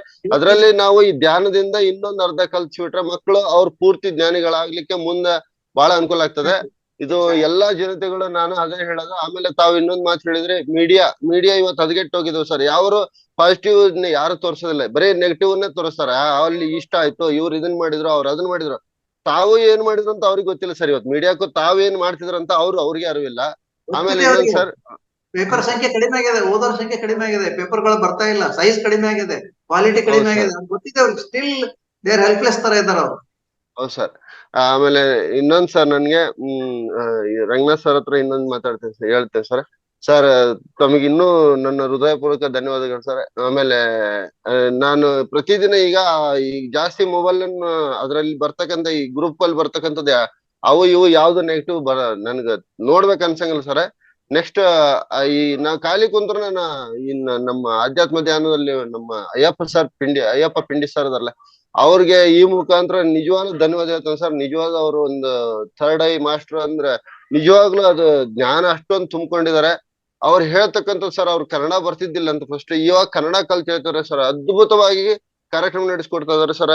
ನಾನು ಹಳೆ ವಿಡಿಯೋನ ನೋಡ್ಕೊಂಡೆ ಇವತ್ತು ಅರ್ಧಕ್ಕರ್ಧ ಬದಲಾವಣೆ ಆಗಿದೆ ಸರ್. ನಿಜವಾಗ್ಲೂ ಹೇಳ್ಬೇಕಂದ್ರೆ ಈಗ ನನ್ನ ಮನಸ್ಸೆಲ್ಲ ಆಗ್ರಹವಾಗಿದೆ. ದಿನ ನನ್ಗೆ ಏನೇ ಟೈಮ್ ಇರ್ಲಿ ಬಿಡ್ಲಿ ಒಂದ್ ತಾಸಂತೂ ಮೆಡಿಟೇಷನ್ ಕುದಿರ್ತೇನೆ ಸರ್. ಅದು ಬರ್ತಾ ಬರ್ತಾ ಕಲಿಬೇಕಂತ ನನ್ಗೆ ಏನ್ ಥಾಟ್ಸ್ ಬಂದ್ರೆ ತೆಗೆದಿಡೋಕೆ ವ್ಯವಸ್ಥೆ ಮಾಡ್ತಿದ್ದೀನಿ. ಆದಷ್ಟು ನನಗೆ ಪಾಸಿಟಿವ್ ಎನರ್ಜಿನೇ ಜಾಸ್ತಿ ಆಗ್ತಿದೆ ಸರ್. ಅನುಭವ ಏನೋ ಸಣ್ಣ ಪುಟ್ಟ ಆಗ್ತಿರ್ಬೋದು, ಅದು ಅನುಭವ ಆಗ್ತಿದೆ ಸರ್. ಆದ್ರೆ ನೆಗೆಟಿವ್ ಥಾಟ್ಸ್ ಮಾತ್ರ ನಿಜವಾಗ್ಲೂ ಆದಷ್ಟು ಹೋಗ್ತಾ ಇದೆ. ನಮಗೆ ಭಯ ಅನ್ನೋದನ್ನ ನಿನ್ನೆ ಒಂದ್ ಕ್ಲಾಸ್ ನೋಡಿ ಸರ್, ಮನುಷ್ಯನಿಗೆ ಭಯ ಅನ್ನೋದನ್ನ ಮೊದಲು ತೆಗೆದಿಡ್ಬೇಕಂತ ಸರ್. ಏನಾಗುತ್ತಾ ಆಗ್ಲಿ, ಓಕೆ ಸರ್, ಏನಾಗುತ್ತಾ ಆಗ್ಲಿ ಅಂತ ಹೇಳಿ ಹೇಳ್ಕೊಟ್ಟದ ಸರ್. ಈ ಮುಖಾಂತರ ಇನ್ನು ಮುಂದೆ ಕ್ಲಾಸ್ ಅಲ್ಲಿ ಮಾತಾಡ್ತೇನೆ ಸರ್. ತಮಗೂ ಇನ್ನೊಂದ್ಸರಿ, ಆಮೇಲೆ ಎಲ್ಲಾ ಮಾಸ್ಟರ್ಸ್ಗೆ ತುಂಬ ಹೃದಯ ಧನ್ಯವಾದಗಳು. ಏನಾದ್ರು ತಪ್ಪಿದ್ರೆ ದಯವಿಟ್ಟು ಕ್ಷಮೆ ಇರ್ಲಿ. ಸರ್ ತುಂಬಾ ಚೆನ್ನಾಗಿ ಮಾತಾಡಿದ್ರಿ. ದೀಪಾ ಮೇಡಮ್ ಮಾತಾಡಿ. ಕೊನೆ ಹಂಚಿಕೆ. ರೈಟ್, ದೀಪಾ ಮೇಡಮ್ ಅನ್ಮ್ಯೂಟ್ ಆಗಿದೆ. ಹಾ, ನಮಸ್ತೆ ಗುರುಜಿ. ನಮಸ್ತೆ ಸರ್. ಇವತ್ತಿನ ಟಾಪಿಕ್ ತುಂಬಾನೇ ಚೆನ್ನಾಗಿತ್ತು ಸರ್. ನಾನು ಶಾರ್ಟ್ ಆಗಿ ಮಾತಾಡ್ತೀನಿ, ಒಂದ್ ಅರ್ಧ ನಿಮಿಷದಲ್ಲೇ ಮಾತಾಡ್ತೀನಿ. ಇವತ್ತು ಅಂದ್ರೆ ನಾನು ಏನ್ ಅನ್ಕೊಂಡಿದೀನಿ ಅಂದ್ರೆ, ಸಂಸಾರದಲ್ಲಿ ಇದ್ದು ನಾವು ಬುದ್ಧ ಆಗಿರ್ಬೋದು ಸರ್ ಅಂತ ನಾನು ಅನ್ಕೊಂಡಿದೀನಿ. ಯಾಕಂತಂದ್ರೆ ನಮ್ಗೆ ಬುದ್ಧ ಆಗಕ್ಕೆ ಏನ್ ಮೇನ್ ಬೇಕಾಗಿರೋದು ಅಂತಂದ್ರೆ, ನಾವು ಆಸೆಯನ್ನು ಬಿಡ್ಬೇಕು, ಕೋಪವನ್ನ ಬಿಡ್ಬೇಕು, ಮತ್ತೆ ಸಂಕಟವನ್ನ ಬಿಡ್ಬೇಕು. ಮೇನ್ 3 ಪಾಯಿಂಟ್ಸ್ ಅಲ್ಲೇ ಇದೆ. ಅದನ್ನ ಬಿಟ್ರೆ ನಾವು ಬುದ್ಧ ಆಗ್ತೀವಿ. ಅಲ್ಲಿ ನಮ್ಗೆ ಒಂದ್ ಮೆಸೇಜ್ ಸಿಕ್ತು, ವಿ ಆರ್ ಬುದ್ಧಾಸ್, ನಾನು ಬುದ್ಧ, ಎಲ್ಲರೂ ಬುದ್ಧ ಅಂತ ಅಲ್ಲಿ ಒಂದು ನಮ್ಗೆ ಪತ್ರಿಕೆ ಮೆಸೇಜ್ ಕೊಟ್ಟಿದ್ದಾರೆ. ಅದು ತುಂಬಾನೇ ಚೆನ್ನಾಗ್ ಅನಿಸ್ತು ಸರ್. ಮತ್ತೆ ಇನ್ನೊಂದ್ ಏನು ಅಂತ ಅಂದ್ರೆ, ಈಗ ನಾವು ಬುದ್ಧ ಆಗಕ್ಕೆ ಏನ್ ಬೇಕು ಆಗಿದೆ ಅಂತ ಅಂದ್ರೆ, ನಮ್ಗೆ ಏನ್ ಗೊತ್ತಿದೆಯಲ್ಲ ವಿಷಯಗಳನ್ನ, ಅದನ್ನ ಬೀಜದ ತರ ನಾವು ಬಿಟ್ಕೊಂಡು ಹೋಗ್ಬೇಕು. ಒಂದು ಹೊಲದಲ್ಲಿ ಬೀಜಗಳನ್ನ ಬಿತ್ತಿದ್ರೆ ಹೇಗೆ ಸಮೃದ್ಧಿಯಾಗಿರೋಂತ ಬೆಳೆ ಬರುತ್ತಲ್ಲ, ಅದೇ ತರಹ ನಮ್ಗೆ ಗೊತ್ತಿರೋ ವಿಷಯಗಳನ್ನ ನಾವು ಎಲ್ಲರಿಗೂ ಹೇಳ್ತಾ ಹೋಗ್ಬೇಕು.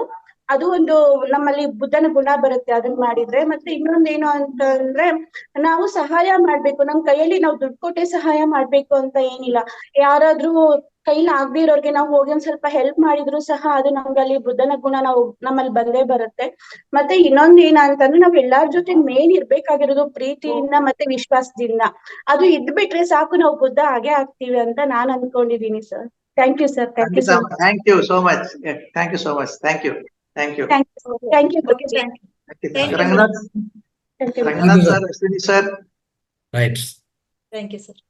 ಸೊ ತುಂಬಾ ಧನ್ಯವಾದಗಳು ಸರ್. ಇವತ್ತು ಅದ್ಭುತವಾದ ಕಾರ್ಯಕ್ರಮ ಆಯ್ತು.